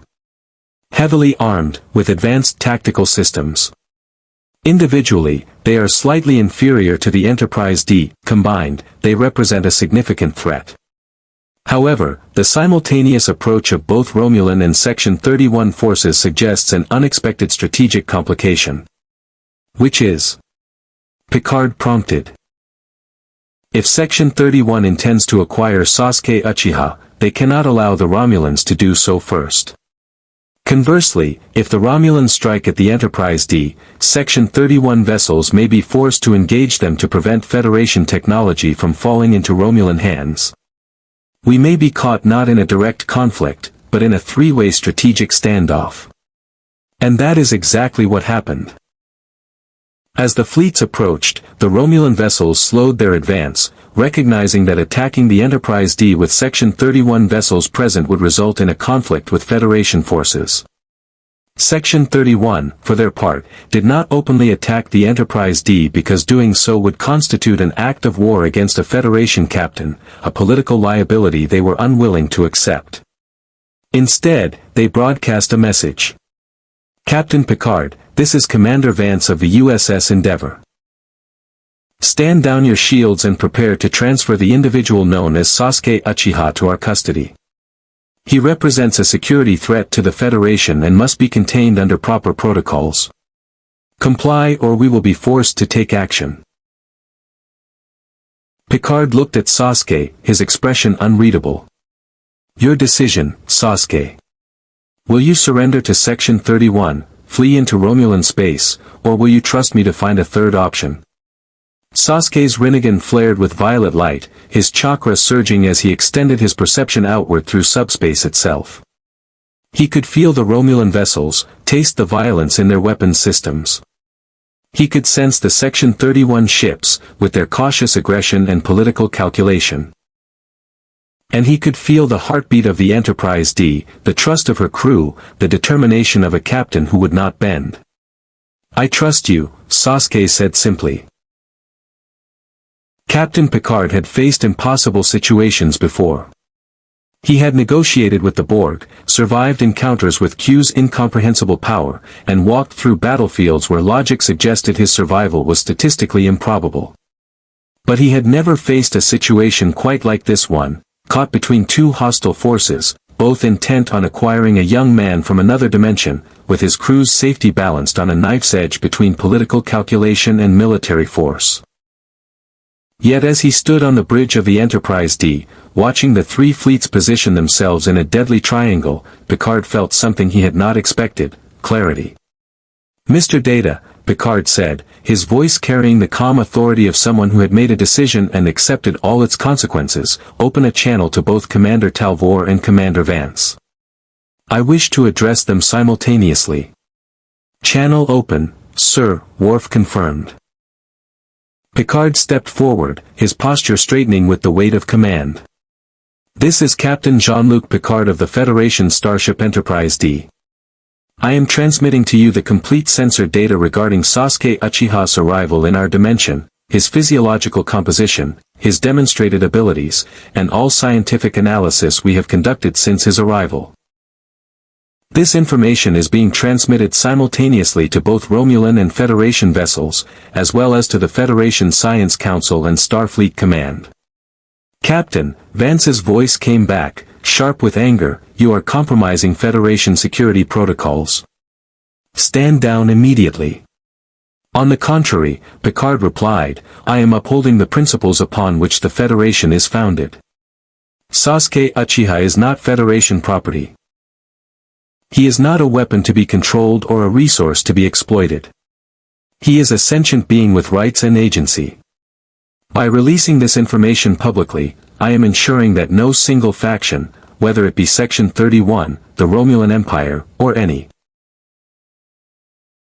other power, can claim exclusive ownership over his person or his abilities." Data's positronic brain processed the implications instantly. "Captain, you are invoking the Federation Charter's provision regarding the rights of sentient beings. By making this information public, you have transformed Sasuke from a classified security matter into a matter of Federation law and ethics. Section 31 cannot legally detain him without formal charges and due process." "Precisely, Mr. Data," Picard said. "And furthermore, I am transmitting formal charges against Section 31 for attempting to conduct unauthorized detention of a sentient being without legal authority. I am also filing a complaint with the Federation Council regarding Section 31's attempt to violate Federation law." The bridge of the Enterprise-D fell silent as Picard's words propagated across subspace, reaching not only the hostile forces but also Federation news networks, Starfleet Command, and every corner of Federation space within communication range. Talvor's response came after a calculated delay. "Captain Picard, you have presented an interesting problem. The individual aboard your vessel possesses power that our intelligence indicates exceeds standard defensive parameters. The Tal Shiar has determined that such power must not remain uncontrolled. Then you are admitting," Picard said coldly, "that you intended to capture him as a weapon. You are admitting that the Romulan Star Empire views sentient beings as resources to be exploited rather than individuals with inherent rights. That admission will be recorded and transmitted to the Federation Security Council. It will be used to justify increased Federation military presence along the neutral zone and will likely result in expanded sanctions against Romulan space." Talvor's silence stretched for several seconds. When he finally responded, there was something almost like grudging respect in his tone. "You have maneuvered us into a position where aggressive action would result in political losses exceeding any potential gain. This is acceptable. The Romulan task force is withdrawing. Your vessel is no longer in danger from Romulan forces." The four Romulan warbuds began a slow retreat, their weapons powering down as they moved back toward the neutral zone. Talvor's last transmission was characteristically cryptic. "We will remember this, Captain Picard. Perhaps when we meet again, the circumstances will be more favorable for our purposes." But Vance of Section 31 was not so easily dissuaded. His voice came back across the subspace channel, tight with barely controlled fury. "Captain, you have overstepped your authority. Section 31 operates under classified protocols with the full approval of Starfleet Command. Your public revelations are an act of insubordination that will be addressed through proper military channels." "I have overstepped nothing," Picard replied, his voice carrying the weight of absolute conviction. "I have upheld Federation law and Federation principles.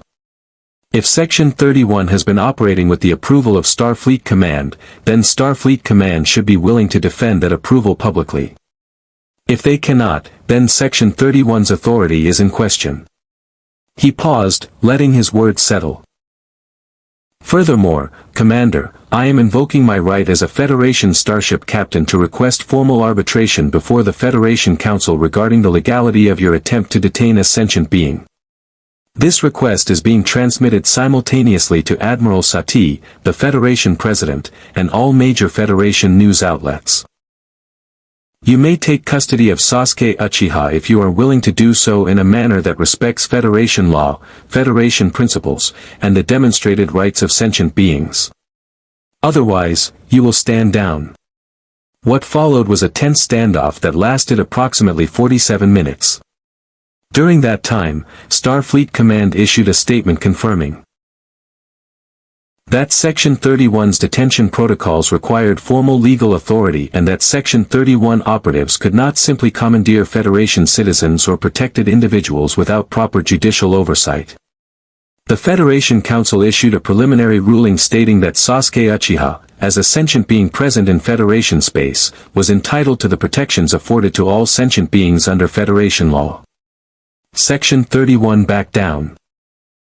The three Section 31 vessels moved into a holding pattern approximately 50,000 kilometers away from the Enterprise-D, maintaining weapons readiness but no longer advancing.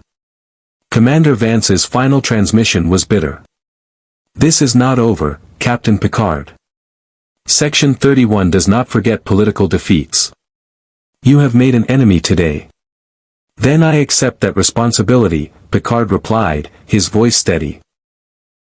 "But I will not compromise Federation principles for the sake of political convenience.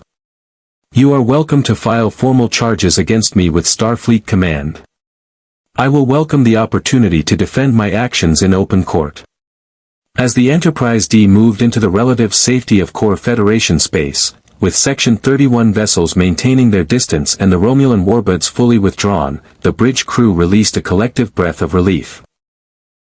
The immediate crisis had passed, not through military victory but through political maneuvering and a principled stand on behalf of Federation values. Sasuke remained still throughout the entire encounter, his Rinnegan and Sharingan cycling through various states of perception as he monitored the tactical situation. When Picard finally stepped down from the center seat and moved to his ready room, Sasuke requested a private audience. "You risked everything," Sasuke said without preamble when they were alone. "Your career, your command, your standing within Starfleet, all of it could be destroyed by what you just did." "Yes," Picard acknowledged simply. "Why?" Sasuke's voice carried genuine confusion. "I am a stranger from another dimension. Your obligations to me are minimal. Your obligations to your crew, to Starfleet, to the Federation itself, those are far greater." Picard moved to the window of his ready room, gazing out at the stars. Because there are moments in history when a choice must be made. Not a choice between what is safe and what is dangerous, but a choice between what is right and what is convenient. If I had allowed Section 31 to take you, if I had permitted them to classify you as a security risk and keep you in detention, I would have betrayed every principle the Federation claims to uphold. He turned to face Sasuke directly. "You see, Sasuke, Section 31 exists because the Federation is willing to accept that sometimes ethical principles must be compromised for security. They operate in the shadows, beyond the constraints of law and morality, because the Federation has decided that such operations are necessary. But if we allow that logic to govern our actions, if we permit security concerns to justify the elimination of individual rights, then we have already lost the thing we were trying to protect. So you sacrificed your career to protect a principle, Sasuke said slowly. I upheld a principle that is more important than any single career, Picard corrected. And I am not certain my career is sacrificed. The Federation Council will convene an inquiry. Starfleet will conduct a formal investigation. But public opinion, the news networks, and the general sentiment throughout Federation space is with me. Section 31 operates in shadows because they cannot survive public scrutiny. By bringing this matter into the light, I have forced them to choose between transparency and retreat. They will choose retreat. Over the following 3 days, Picard's prediction proved accurate. Section 31, facing public pressure and formal requests for justification of their actions, withdrew from the immediate vicinity of the Enterprise-D. They maintained monitoring stations at a distance, their presence a constant reminder that they had not given up on acquiring Sasuke, merely postponed their attempts. But the immediate threat had been neutralized through law and principle rather than military force. During this time, Sasuke spent hours in conversation with the Enterprise-D's crew members, attending briefings with engineering teams, dining in the captain's mess with Picard and the senior staff, and continuing his work with Data and Crusher to further understand the integration of chakra and subspace physics. It was during one of these sessions with Data that the android raised a question that had been occupying his positronic processors for several days. Sasuke, Data said, his tone carrying that particular quality of genuine curiosity that characterized his investigations into consciousness and meaning, do you believe you will ever return to your native dimension? Sasuke paused in his meditation, opening his eyes to regard the android. Theoretically, yes. The dimensional rift that brought me here was created by a collision between my Rinnegan space-time manipulation and a natural anomaly. In principle, such a rift could be created again, allowing me to return. But Data prompted, his processors detecting the hesitation in Sasuke's voice. But I am no longer certain that I wish to return, Sasuke admitted. Or perhaps more accurately, I am no longer certain that return should be my immediate priority. Explain your reasoning, Data requested. In my dimension, Sasuke began slowly, I was defined by isolation. I pursued power alone, rejected connections, treated relationships as weaknesses to be overcome. Naruto, my friend and rival, spent years trying to show me that connection was not weakness but strength. I intellectually understood his message, but I did not truly accept it until arriving here. He paused, his eyes tracking the visible stars beyond the observation window. On the Enterprise-D, I have experienced something I never experienced before, a community united by principles rather than by fear or obligation. A captain who would sacrifice his career to protect a stranger. An android who questions the nature of consciousness and seeks genuine understanding. Warriors like Worf who find honor not in domination but in loyalty. For the first time, I understand what Naruto was trying to teach me. And therefore, Data concluded, you wish to remain aboard the Enterprise-D. I wish, Sasuke said carefully, to remain until I can fully integrate my understanding of this dimension's physics with my native abilities. I wish to explore the Federation and understand the principles upon which it is built. And yes, I wish to remain in community with this crew, to serve alongside them, to discover what purpose my power might serve in a universe that values life, exploration, and ethical behavior above pure strength. Data's optical sensors brightened. Then your time aboard the Enterprise-D represents an important inflection point in your personal development. Yes, Sasuke agreed. It does. As the Enterprise-D continued its course through Federation space, leaving Section 31 and Romulan forces behind, Sasuke stood on the bridge beside Captain Picard, watching the stars pass by.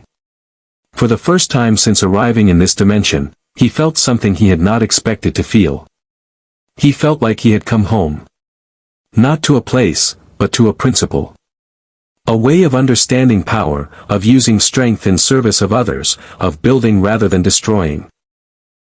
It was a lesson that had taken him years to learn in his native dimension, and it had cost him tremendous loss and pain.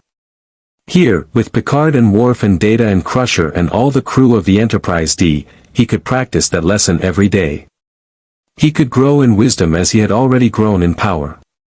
And perhaps, eventually, he would understand how to return home carrying that wisdom with him.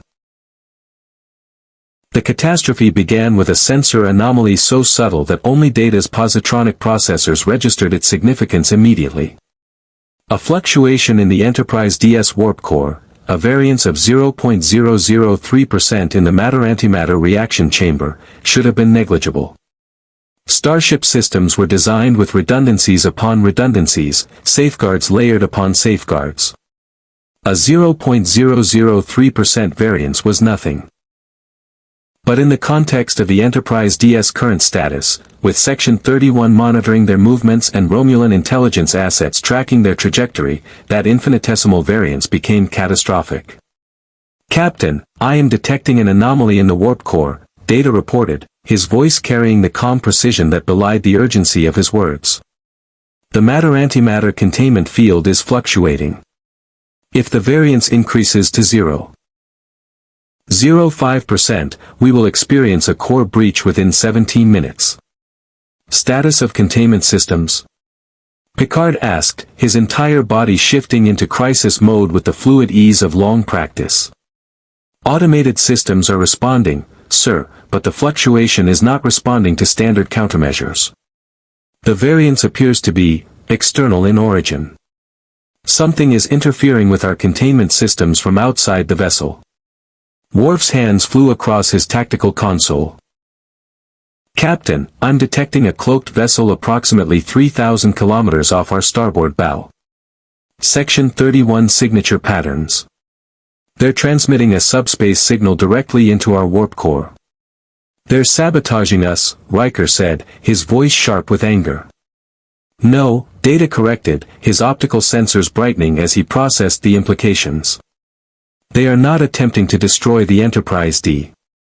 If they were, they would have simply attacked us directly. Instead, they are creating a situation that forces us to shut down our warp core and drop to impulse power. That would render us vulnerable to capture." "Clever," Picard said, his jaw tightening. "They're using our own systems against us. Mr. LaForge, divert all available power to the containment field. Shut down non-essential systems if necessary." "Already on it, Captain," LaForge's voice came back from engineering. "But this interference is sophisticated. Whoever designed it knew exactly how to exploit our core's architecture. I can compensate, but it's going to take time." Sasuke, standing silently at the tactical station beside Worf, extended his Rinnegan's perception outward through subspace. What he perceived made his blood run cold. The Section 31 vessel wasn't simply transmitting a signal. It was using a specialized emitter to create a subspace distortion, a localized area where the normal laws of physics were destabilized. The Enterprise-D's warp core, by its very nature, existed at the intersection of normal space and subspace. Disrupting subspace in the vessel's vicinity meant disrupting the very foundation upon which the warp core's function depended. "Captain," Sasuke said, his voice cutting across the bridge's controlled chaos, "I can stabilize the subspace distortion. But I need access to the warp core." Picard turned to look at the young Uchiha. "Can you do it without causing additional damage?" "Yes. My Rinnegan allows me to perceive and manipulate spatial dimensions directly.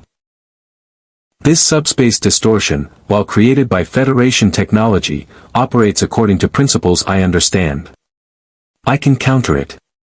"Do it," Picard commanded. "Mr. Worf, escort Sasuke to engineering.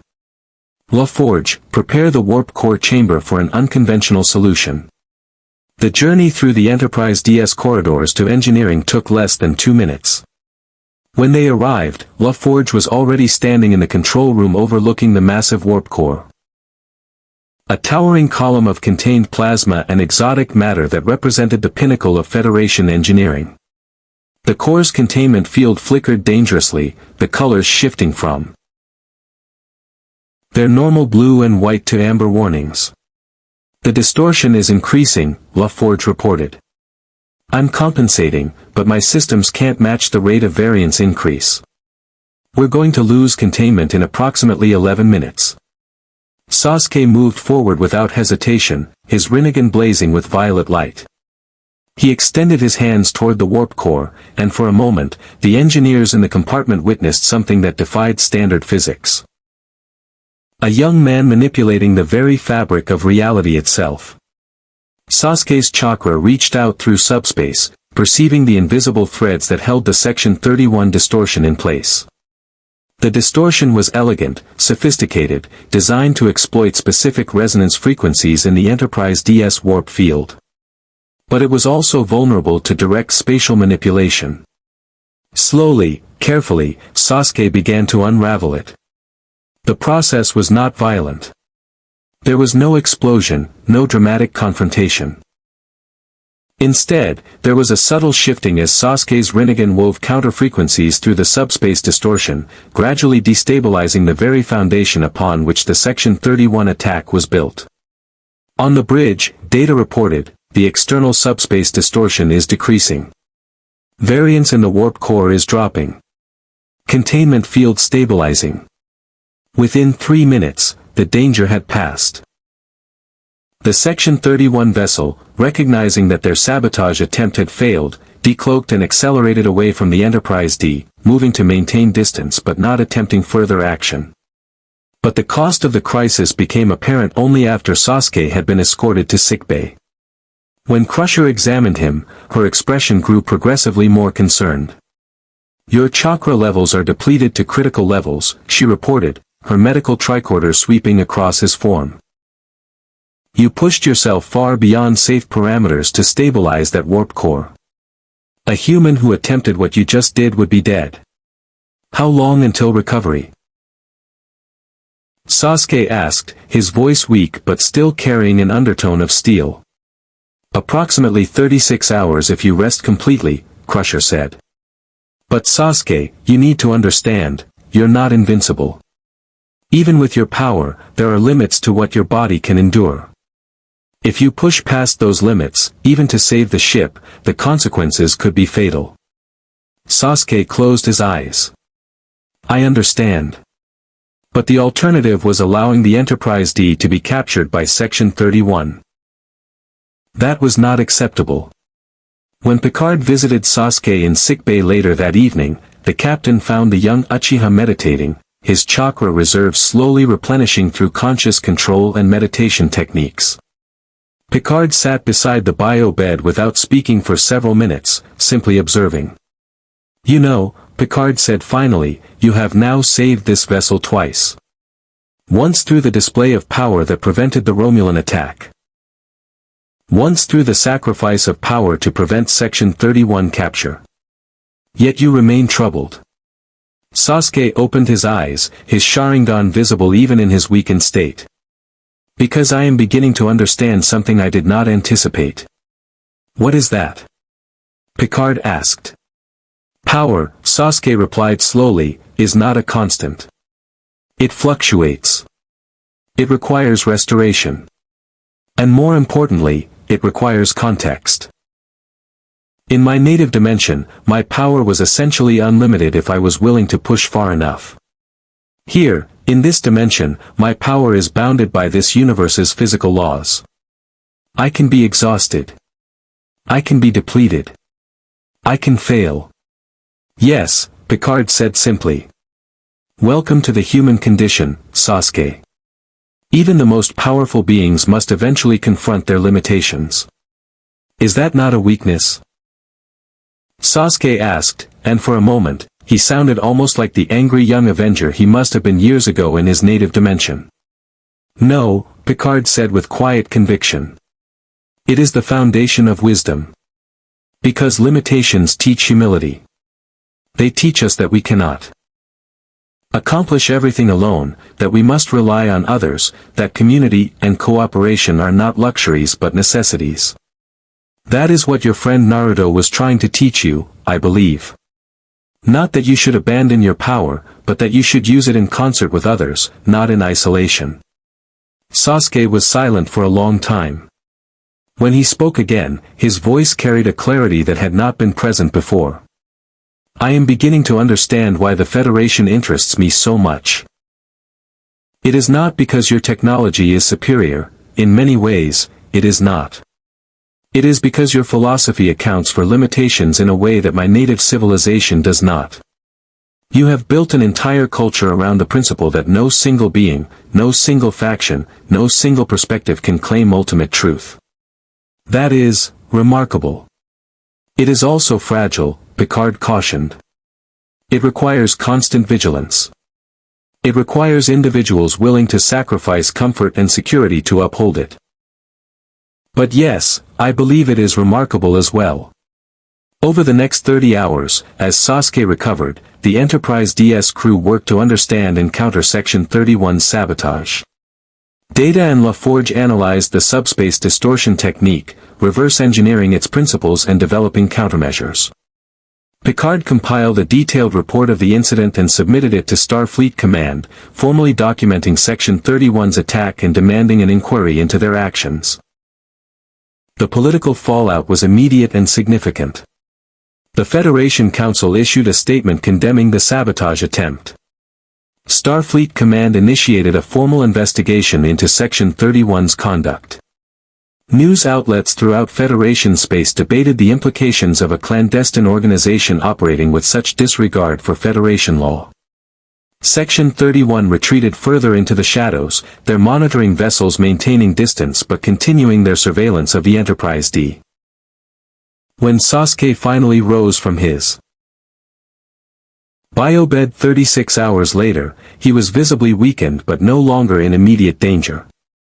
His Rinnegan and Sharingan both activated as he tested his newly restored chakra reserves, confirming that his power had returned to approximately 87% of optimal, slightly lower than before the crisis but still formidable. Data was present when Sasuke emerged from sickbay, the android having been assigned to escort him back to his quarters. As they walked through the Enterprise-D's corridors, Data spoke with characteristic directness. Your actions during the warp core crisis have created a significant shift in crew perception regarding your presence aboard this vessel, Data observed.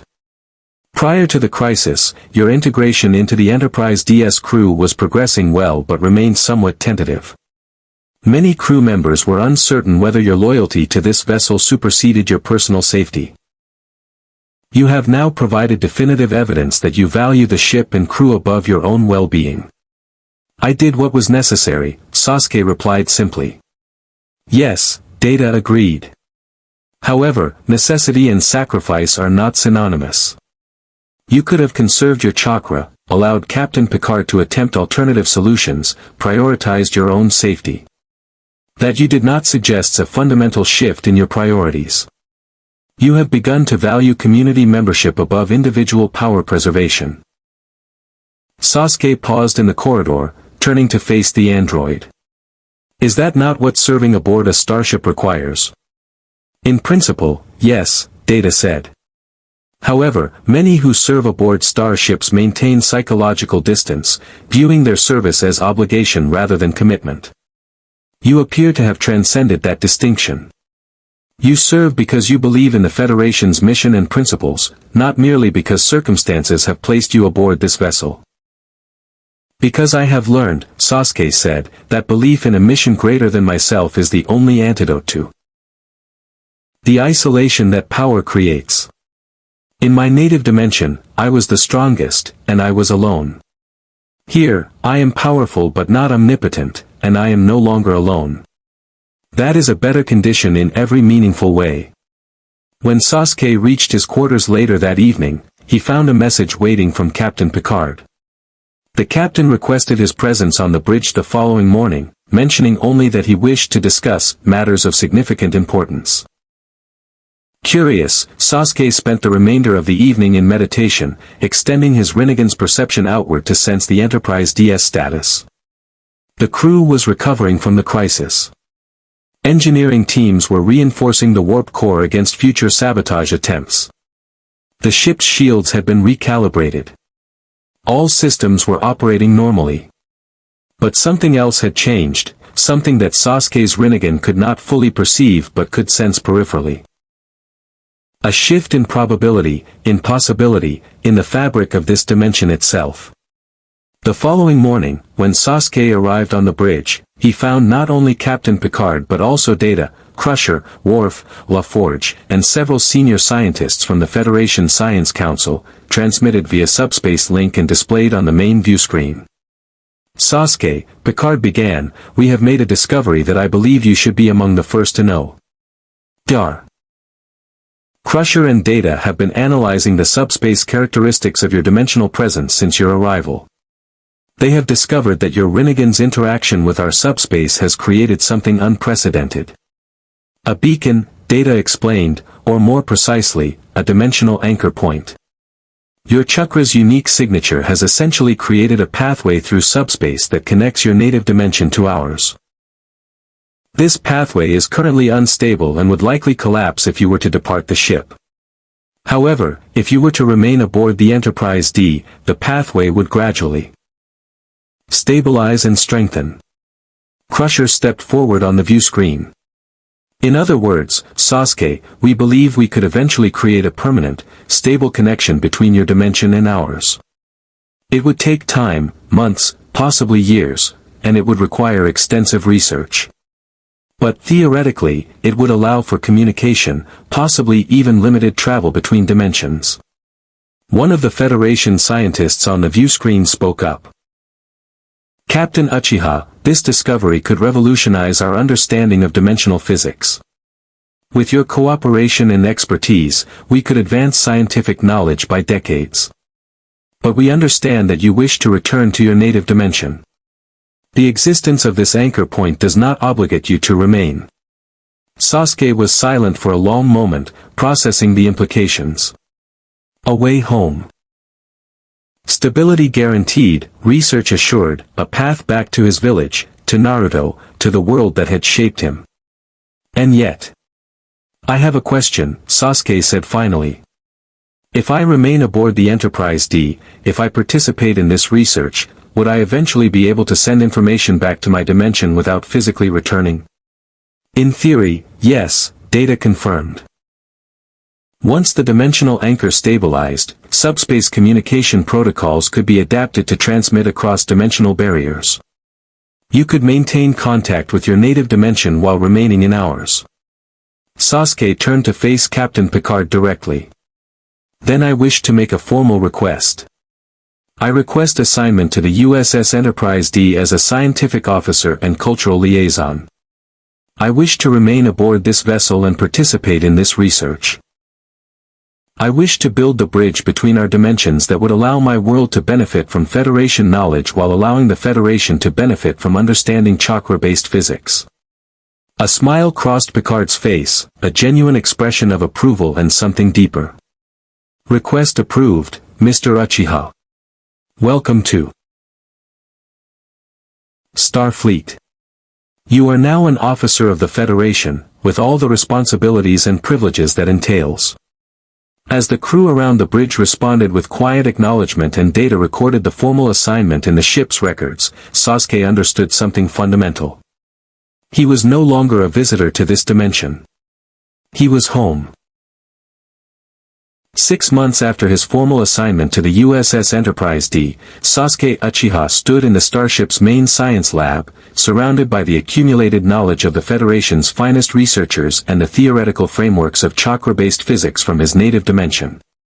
The work of building the dimensional bridge had consumed his existence in a way that nothing in his previous life had, not even his pursuit of Itachi, not even the Fourth Shinobi War itself.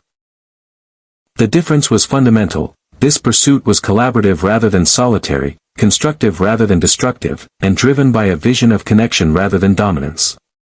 Dr. Crusher and Data worked beside him, along with a rotating team of Federation scientists and theoretical physicists from across the known galaxy.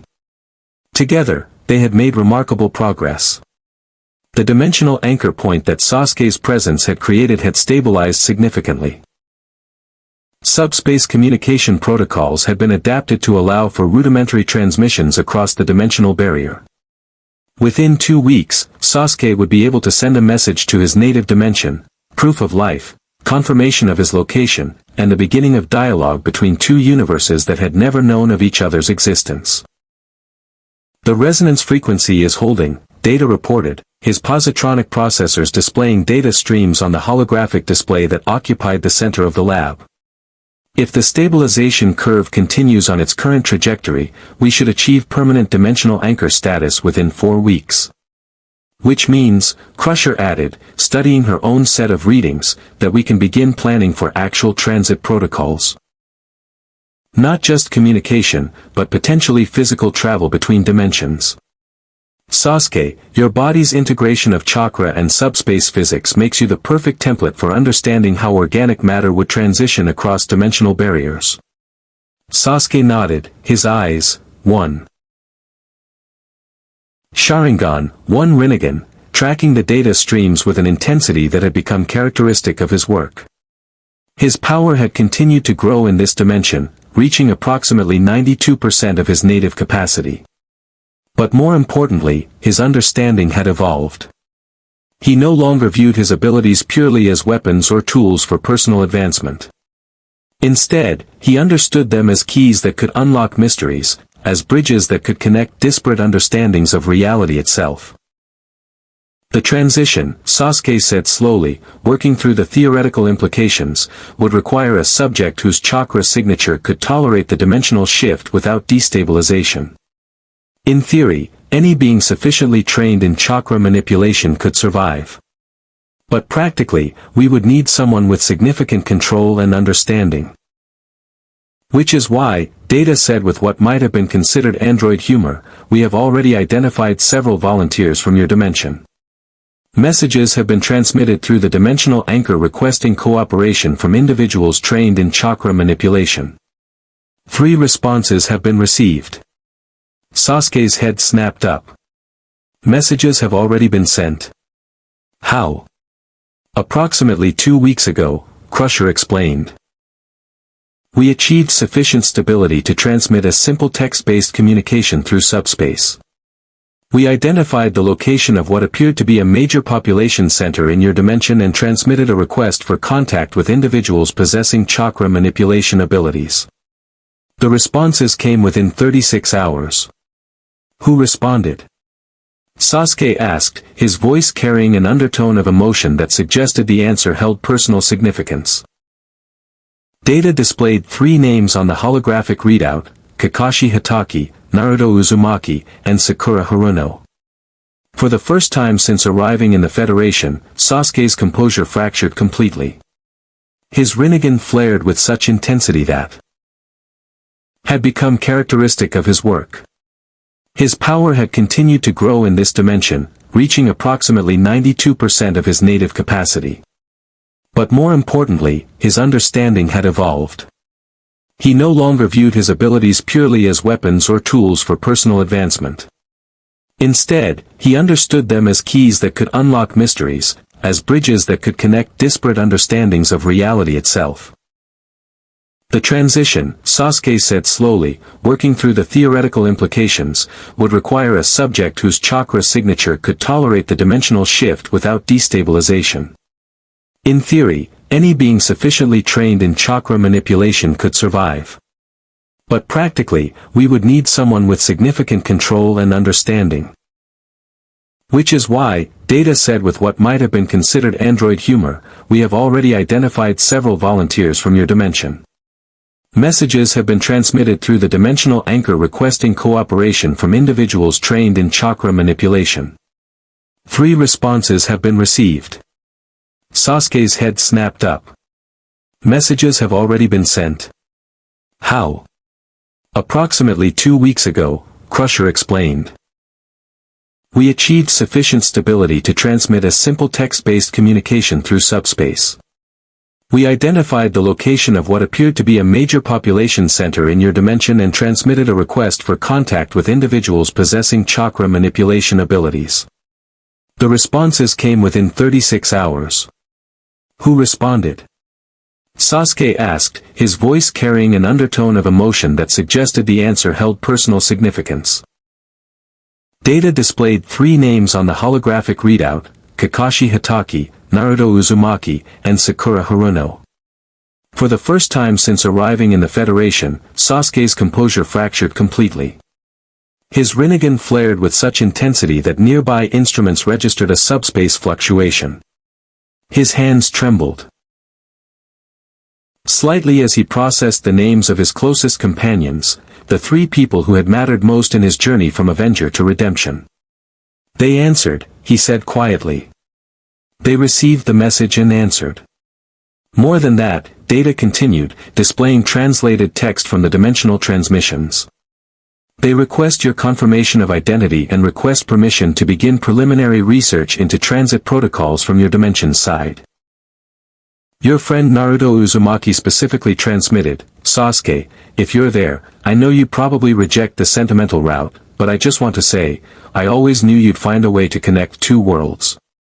That's who you are. Sasuke turned away, unable to process the emotional weight of that message. For years, he had pushed away the people who cared about him, viewing their concern as weakness, their loyalty as a burden. It had taken arriving in another dimension, in a completely alien universe governed by different laws of physics and philosophy, to understand what Naruto had been trying to teach him all along. Connection was not weakness. It was strength. I need time, Sasuke said finally. To compose a response. To understand what this means. Crusher placed a hand on his shoulder, a gesture that would have been unthinkable 6 months earlier but had become familiar and welcomed. Of course. Take all the time you need. The dimensional anchor will be here when you're ready. Sasuke spent the next 12 hours in the observation lounge, staring out at the stars while his Rinnegan extended its perception through subspace, touching the dimensional boundary that separated this universe from his own. He could feel his home on the other side, could sense the chakra signatures of his companions attempting to communicate through the barrier that had separated them for 6 months. It was Worf who found him there, the Klingon security chief carrying 2 cups of tea that he wordlessly offered to the young Uchiha. They stood together in silence for several minutes before Worf spoke. You are afraid, the Klingon said simply. No, Sasuke replied, but even as he spoke, he knew it was a lie. A warrior who denies his fear, Worf said, is a warrior who will be defeated by it. Fear is not weakness, Sasuke. Fear is wisdom. It tells us that something matters enough to lose. The question is not whether to fear, but whether to allow fear to control your choices. I abandoned them, Sasuke said quietly. When I pursued power, when I pursued revenge, I turned my back on everyone who cared about me. And now, when I have finally learned what they were trying to teach me, I find they are still waiting on the other side of a dimensional barrier. How do I face them? How do I explain 6 months of absence, 6 months during which I could have been home? You explain nothing, Worf said with characteristic directness. You face them as a warrior faces his comrades after battle. You acknowledge the separation, accept responsibility for your absence, and commit to being present going forward. That is honor. That is redemption. That evening, Sasuke transmitted his response through the dimensional anchor. Naruto. Kakashi. Sakura. I am alive. I am well. I am no longer lost. I arrived in a universe whose physics operate according to principles entirely different from our own. It has taken me 6 months to understand it, to adapt to it, and to discover how to bridge the gap between our worlds. I do not ask your forgiveness for my absence. I ask only that you trust me when I say that I have finally understood the lesson you all tried to teach me. Connection is not weakness. It is strength. I wish to return home, but not as the person who left. I wish to return as someone who understands the value of the bonds I had rejected. The Federation researchers are preparing protocols for dimensional transit. Within weeks, I believe I can return to the Hidden Leaf Village. But I also believe I will not remain there. I have discovered a purpose that requires me to serve as a bridge between our dimension and this new one. I hope you can accept that choice, as I have finally learned to accept the choices you have made. The response came within hours, transmitted across the dimensional barrier in text format but carrying the unmistakable emotional weight of genuine connection. Sasuke, you idiot, of course we accept your choice. We've always accepted your choices, even when you made terrible ones. That's what it means to be part of a team. Come home. Prove you're not lying about understanding this lesson. And then tell us everything about this Federation you've been living with. Naruto. Sasuke, welcome home. We have prepared a comprehensive analysis of chakra-based physics that might assist your Federation colleagues. Also, I have many questions about their technology. It seems your time away has been productive. Kakashi. Sasuke, you absolute moron. 6 months and you couldn't send a message. Never mind. We're just glad you're alive. Get home safe, and this time, try not to disappear on us. Sakura. As Sasuke read these messages, something within him released, a tension he had carried since arriving in this dimension, a weight of separation and isolation that he had not fully acknowledged until it was lifted. He was no longer caught between two worlds. He was a bridge between them, a being who could walk in both dimensions, who could serve both civilizations, who could be fully himself in both places. The next 3 weeks were consumed with final preparations for dimensional transit. Data and Crusher worked with Federation scientists to refine the protocols. Sasuke provided additional theoretical frameworks based on his understanding of chakra physics. And slowly, gradually, a method emerged that would allow for safe passage between dimensions. The volunteer who would make the first transit from the Enterprise-D's side was carefully selected, a Federation scientist. Named Dr. Marcus Chen, a physicist whose specialty in subspace theory made him ideal for understanding the transition experience and documenting it. He would spend 2 weeks in Sasuke's native dimension, work with Kakashi and Naruto on comparative physics research, and then return with detailed data about the chakra system and its potential applications. The night before the first transit, Captain Picard invited Sasuke to his ready room for what the captain called a conversation between scientists and philosophers. "You have transformed this vessel and this crew in ways that I could not have anticipated," Picard said, handing Sasuke a drink, a tea blend from Vulcan, a beverage that Sasuke had developed a taste for during his months aboard.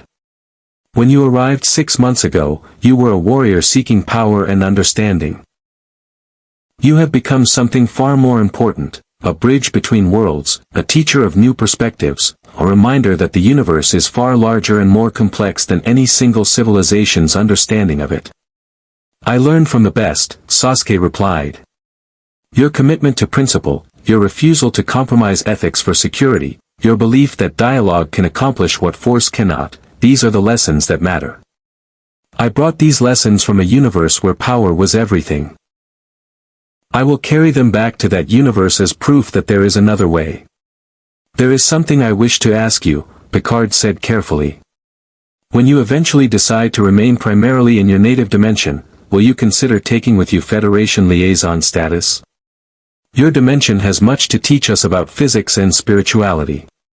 We have much to offer in return. But such an exchange can only happen if there is someone on your world willing to build bridges." "I accept," Sasuke said without hesitation. "On the condition that the Federation respects my dimension's autonomy as much as you have respected mine. No imposition of your values. No attempt to reshape our civilization according to your principles. Only exchange, learning, mutual growth." On those terms, Picard agreed, "We have an accord." The day of the first dimensional transit arrived with clear skies over the Enterprise-D's current location, a poetic gesture by LaForge, who had apparently found a way to adjust the ship's course to match a region of space with no nearby stellar phenomena that might interfere with the transit. The dimensional anchor had grown stronger over 6 months, fed by Sasuke's continued presence and his deepening integration with the ship's systems. The subspace laboratory had been transformed into a transit chamber, equipped with sensors and monitoring systems designed to track the transition in real time. Dr. Chen stood at the center of the chamber, dressed in a specialized suit designed to protect his biology during the dimensional shift. His expression was a mixture of fear and exhilaration, the expression of a scientist about to accomplish something unprecedented. Initiating dimensional transit sequence, Data announced, his voice carrying the calm precision of countless starship operations. Subspace frequency alignment in progress. Dimensional anchor stability at 99.2%. Sasuke watched from the control station, his Rinnegan extending its perception through subspace, monitoring the exact moment when Dr. Chen's molecular signature would shift from this dimension to the next. He could sense his native dimension on the other side of the barrier, could feel Naruto and Kakashi waiting with equipment designed to receive the transit, could feel the anticipation of a world about to make contact with another universe. Initiating transit, Data said. 3, 2, 1, mark. Dr. Chen's form shimmered, his molecules beginning their transition through subspace. For a moment, just a fraction of a second, he existed in both dimensions simultaneously, his consciousness registering the sensation of being simultaneously in two places. Then, with a final shimmer of violet light, he was gone. Successful transit, Data reported. Dr. Chen has arrived in the designated coordinates in the target dimension. Vital signs stable. Consciousness intact. All parameters nominal. A subspace message came through almost immediately, transmitted from Kakashi's equipment in the Hidden Leaf Village. Federation Vessel Enterprise-D, we have successfully received Dr. Chen. Preliminary examination indicates physical integrity is maintained. We are proceeding with comprehensive health analysis before formal debriefing begins. This is remarkable. We have genuine interdimensional contact. Sasuke felt a weight lift from his shoulders. The bridge was now open in both directions. The connection was real, verifiable, permanent. His two worlds were no longer isolated from each other. Mr. Uchiha, Picard said, approaching from where he had been observing from the rear of the laboratory, you have accomplished something that Federation scientists estimated would take decades. You have created a functional dimensional bridge. That is an achievement that will be remembered throughout the Federation for generations. I accomplished it through collaboration, Sasuke corrected. Alone, I would have failed. It was the combination of my understanding of chakra physics and Dr. Crusher's understanding of Federation subspace theory that made this possible. And it was your leadership, your commitment to principles, that created the environment where such collaboration could occur. Nevertheless, Picard said with a slight smile, it is an accomplishment worthy of recognition. When you return to your dimension, you will carry with you the knowledge that you have changed the course of history for two universes. Use that knowledge wisely. The following weeks were consumed with preparations for Sasuke's departure. Dr. Chen returned from his 2-week stay in the Hidden Leaf Village with extensive data and detailed accounts of his experiences. The Federation Science Council received briefings on chakra-based physics. Plans were developed for ongoing research collaboration and cultural exchange. But through it all, Sasuke felt the pull of home growing stronger. Not because he was unhappy aboard the Enterprise-D, he had found community, purpose, and genuine belonging on this ship. But because he understood now that belonging was not a zero-sum proposition.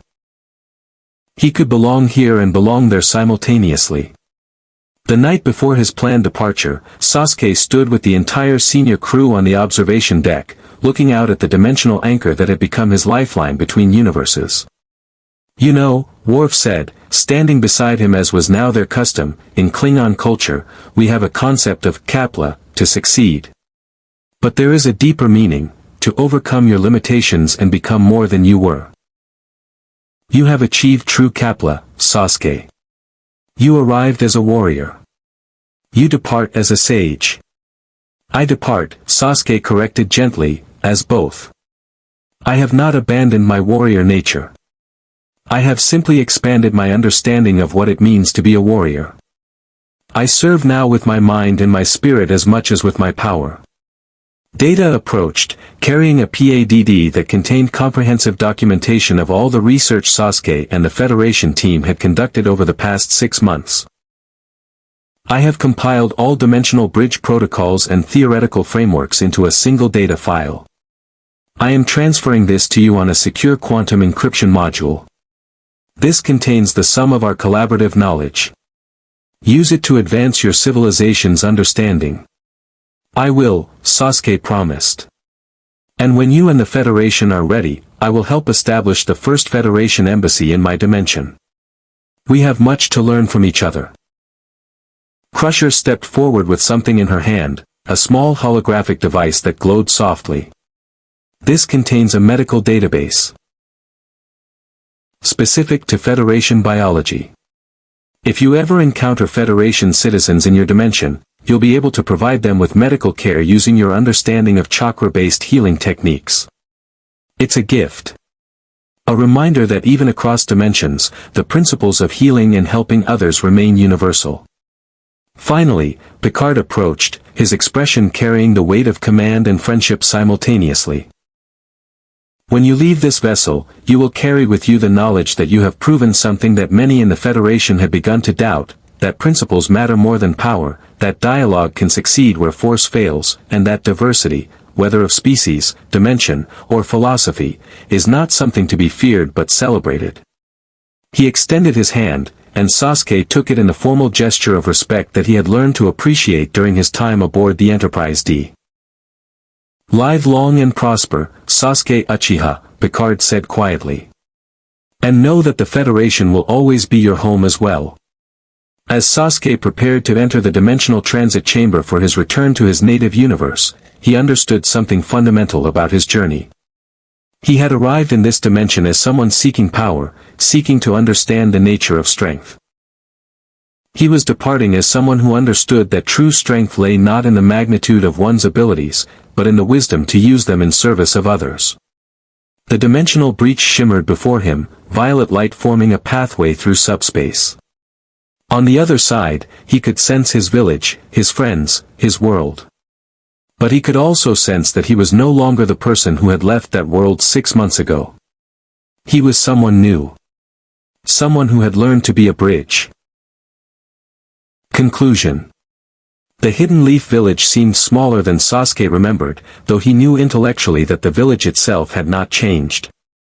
What had changed was him. His perspective had expanded beyond the borders of his homeland, across dimensional barriers, into a universe governed by principles that his own world was only beginning to comprehend. Naruto stood at the village gates as Sasuke emerged from the dimensional transit chamber that Kakashi and the village's finest sealing experts had constructed in an isolated laboratory. The blonde shinobi's expression was characteristic, a mixture of genuine joy, barely concealed relief, and the faintest trace of, "I told you so," that Sasuke had come to recognize and appreciate over the years. "Welcome home, you bastard," Naruto said, his voice carrying years of friendship beneath the casual insult. 6 months. You really know how to make an entrance. Dimensional travel? Seriously? I mean, I knew you'd eventually do something ridiculous, but this exceeds even my expectations. Sasuke allowed himself the faintest smile. I did not plan for dimensional displacement. It was an accident of chakra manipulation and anomalous spatial physics. Of course it was, Naruto replied, falling into step beside his eternal rival as they walked through the village streets. But you know what? Only you could accidentally cross dimensional barriers and end up making friends with a Starfleet captain. Only you could go to another universe and come back more humble than you left. I am not humble, Sasuke corrected. I am wise. There is a difference. Yeah, that sounds like something Kakashi would say, Naruto laughed. Come on, the whole village wants to see you. Sakura's prepared a welcome feast. And trust me, you don't want to miss that. She's been cooking for 3 days straight. Over the following weeks, Sasuke reintegrated into his village while simultaneously establishing the protocols for ongoing collaboration between the Hidden Leaf Village and the Federation. Kakashi proved invaluable in this process. His intellectual capacity and philosophical depth made him an ideal liaison for understanding both chakra-based physics and Federation science. Naruto, despite his initial skepticism about alien bureaucracy, became an enthusiastic advocate for cultural exchange, already planning visits to Federation space once the transit protocols became more stable. Sakura, true to form, immediately began developing medical protocols that combined Federation technology with chakra-based healing, creating something entirely new, a hybrid approach that transcended the limitations of both systems. But Sasuke's role extended beyond translation and coordination. He became, in essence, the bridge himself. He would spend weeks in the Hidden Leaf Village, working with local shinobi to help them understand Federation principles and technology. Then he would return through the dimensional anchor to the Enterprise-D, spending time with Federation researchers to help them comprehend the deeper spiritual dimensions of chakra manipulation.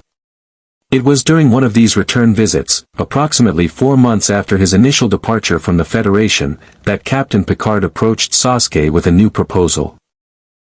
The Federation Council has authorized the establishment of a permanent embassy in your dimension, Picard explained, standing once again in his ready room with Sasuke.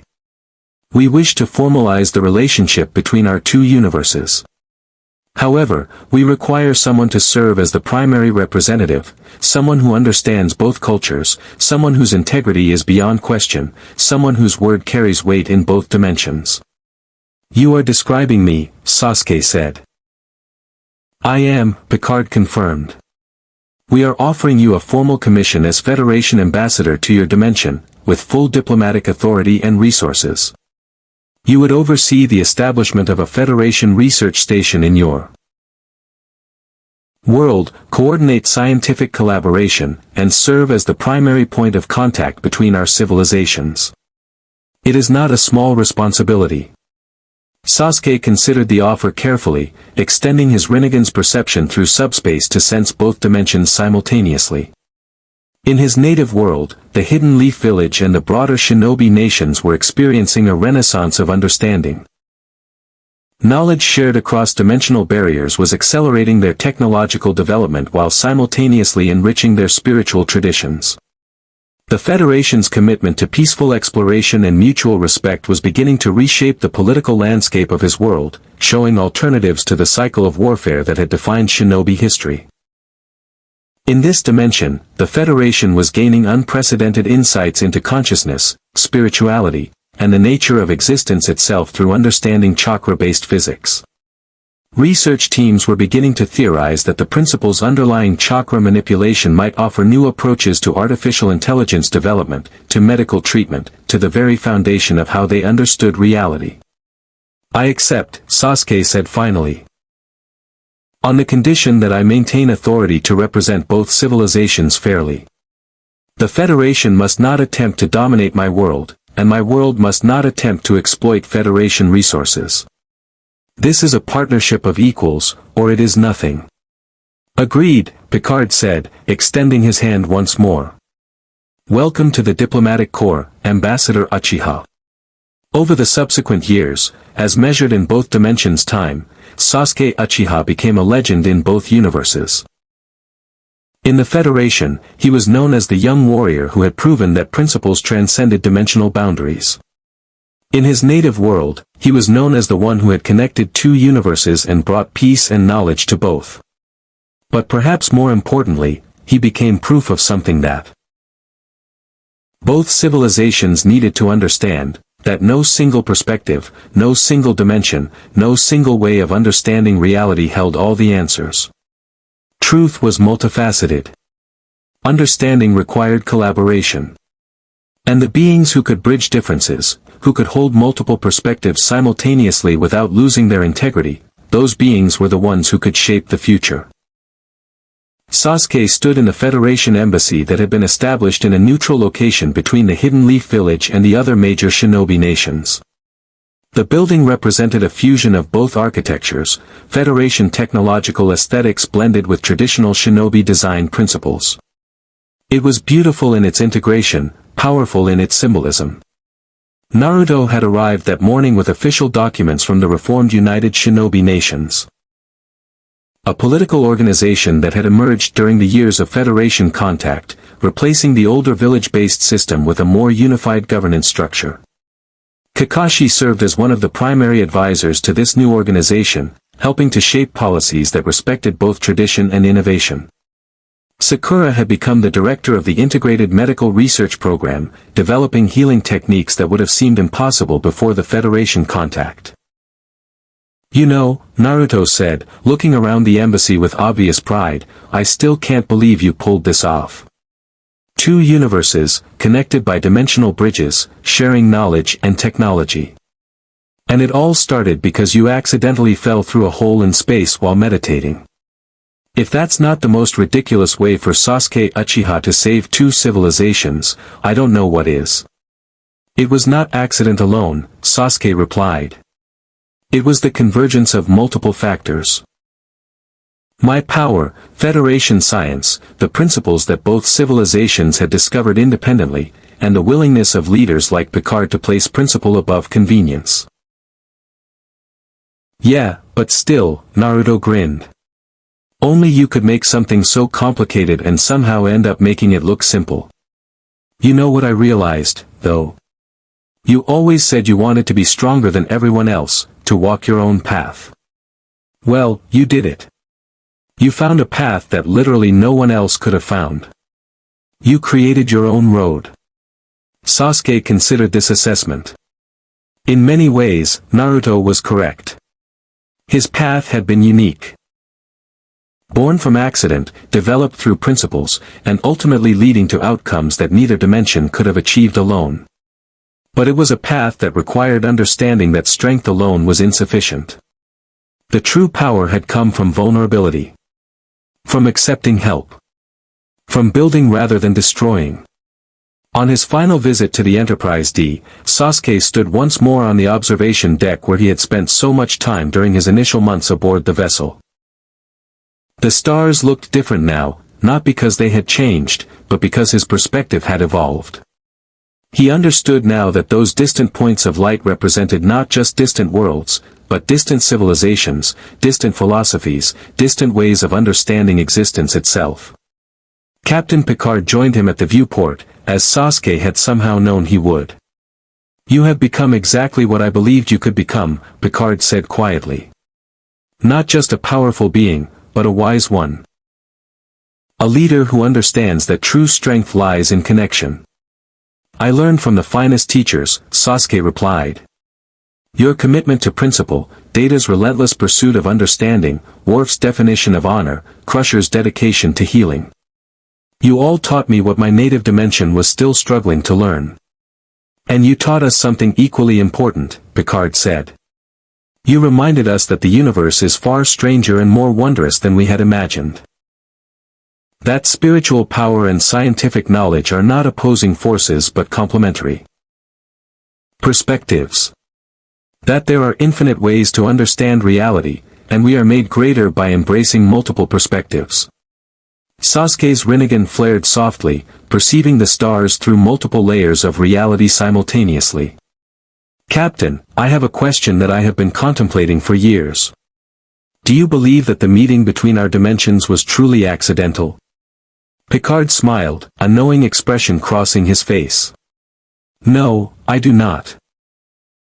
I believe that in a universe as vast and complex as this one, patterns emerge that suggest something deeper than mere probability. I believe you were meant to fall through that dimensional barrier, Sasuke. I believe our meeting was written into the fabric of existence itself, waiting only for the circumstances to align."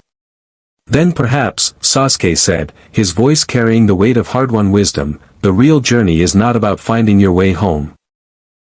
It is about understanding that home is not a place. It is a principle. And when you truly understand that, when you build bridges based on principles rather than power, then everywhere becomes home." As the Enterprise-D accelerated away from the dimensional anchor, heading toward new missions and new discoveries in Federation space. Sasuke watched the vessel disappear into the vast cosmic ocean. Somewhere in another dimension, Picard and his crew were beginning their next adventure, carrying with them the knowledge that they had not just encountered an alien being, but had participated in something far more profound, the expansion of consciousness itself across dimensional boundaries. And somewhere in his native dimension, in the Hidden Leaf Village and across the reformed Shinobi nations, the legacy of dimensional contact continued to reshape civilization. Not through imposition, but through mutual growth and understanding. Sasuke Uchiha, once defined by his isolation and his quest for power, had become something far greater, a living bridge between worlds. Not through force, but through something simpler and more profound. Through the willingness to connect. Through the courage to remain vulnerable. Through the wisdom to understand that true strength lay not in domination, but in the courage to build something greater than himself. The Rinnegan's ring spun slowly in his eyes as Sasuke looked toward the future. A future where two universes would continue to grow closer, where knowledge would flow freely across dimensional barriers, where the principles of peaceful exploration and mutual respect would continue to expand outward into the cosmos. It was not the path he had chosen for himself all those years ago, when power and revenge had consumed his existence. But it was infinitely more valuable than any path born from isolation and ambition could ever have been. And as he felt the chakra flowing through him, connected now to subspace itself, capable of perceiving and manipulating both his native dimension's spiritual energy and the Federation universe's physical laws simultaneously, Sasuke understood that this was not an ending. It was only the beginning. Live long and prosper. More stories await.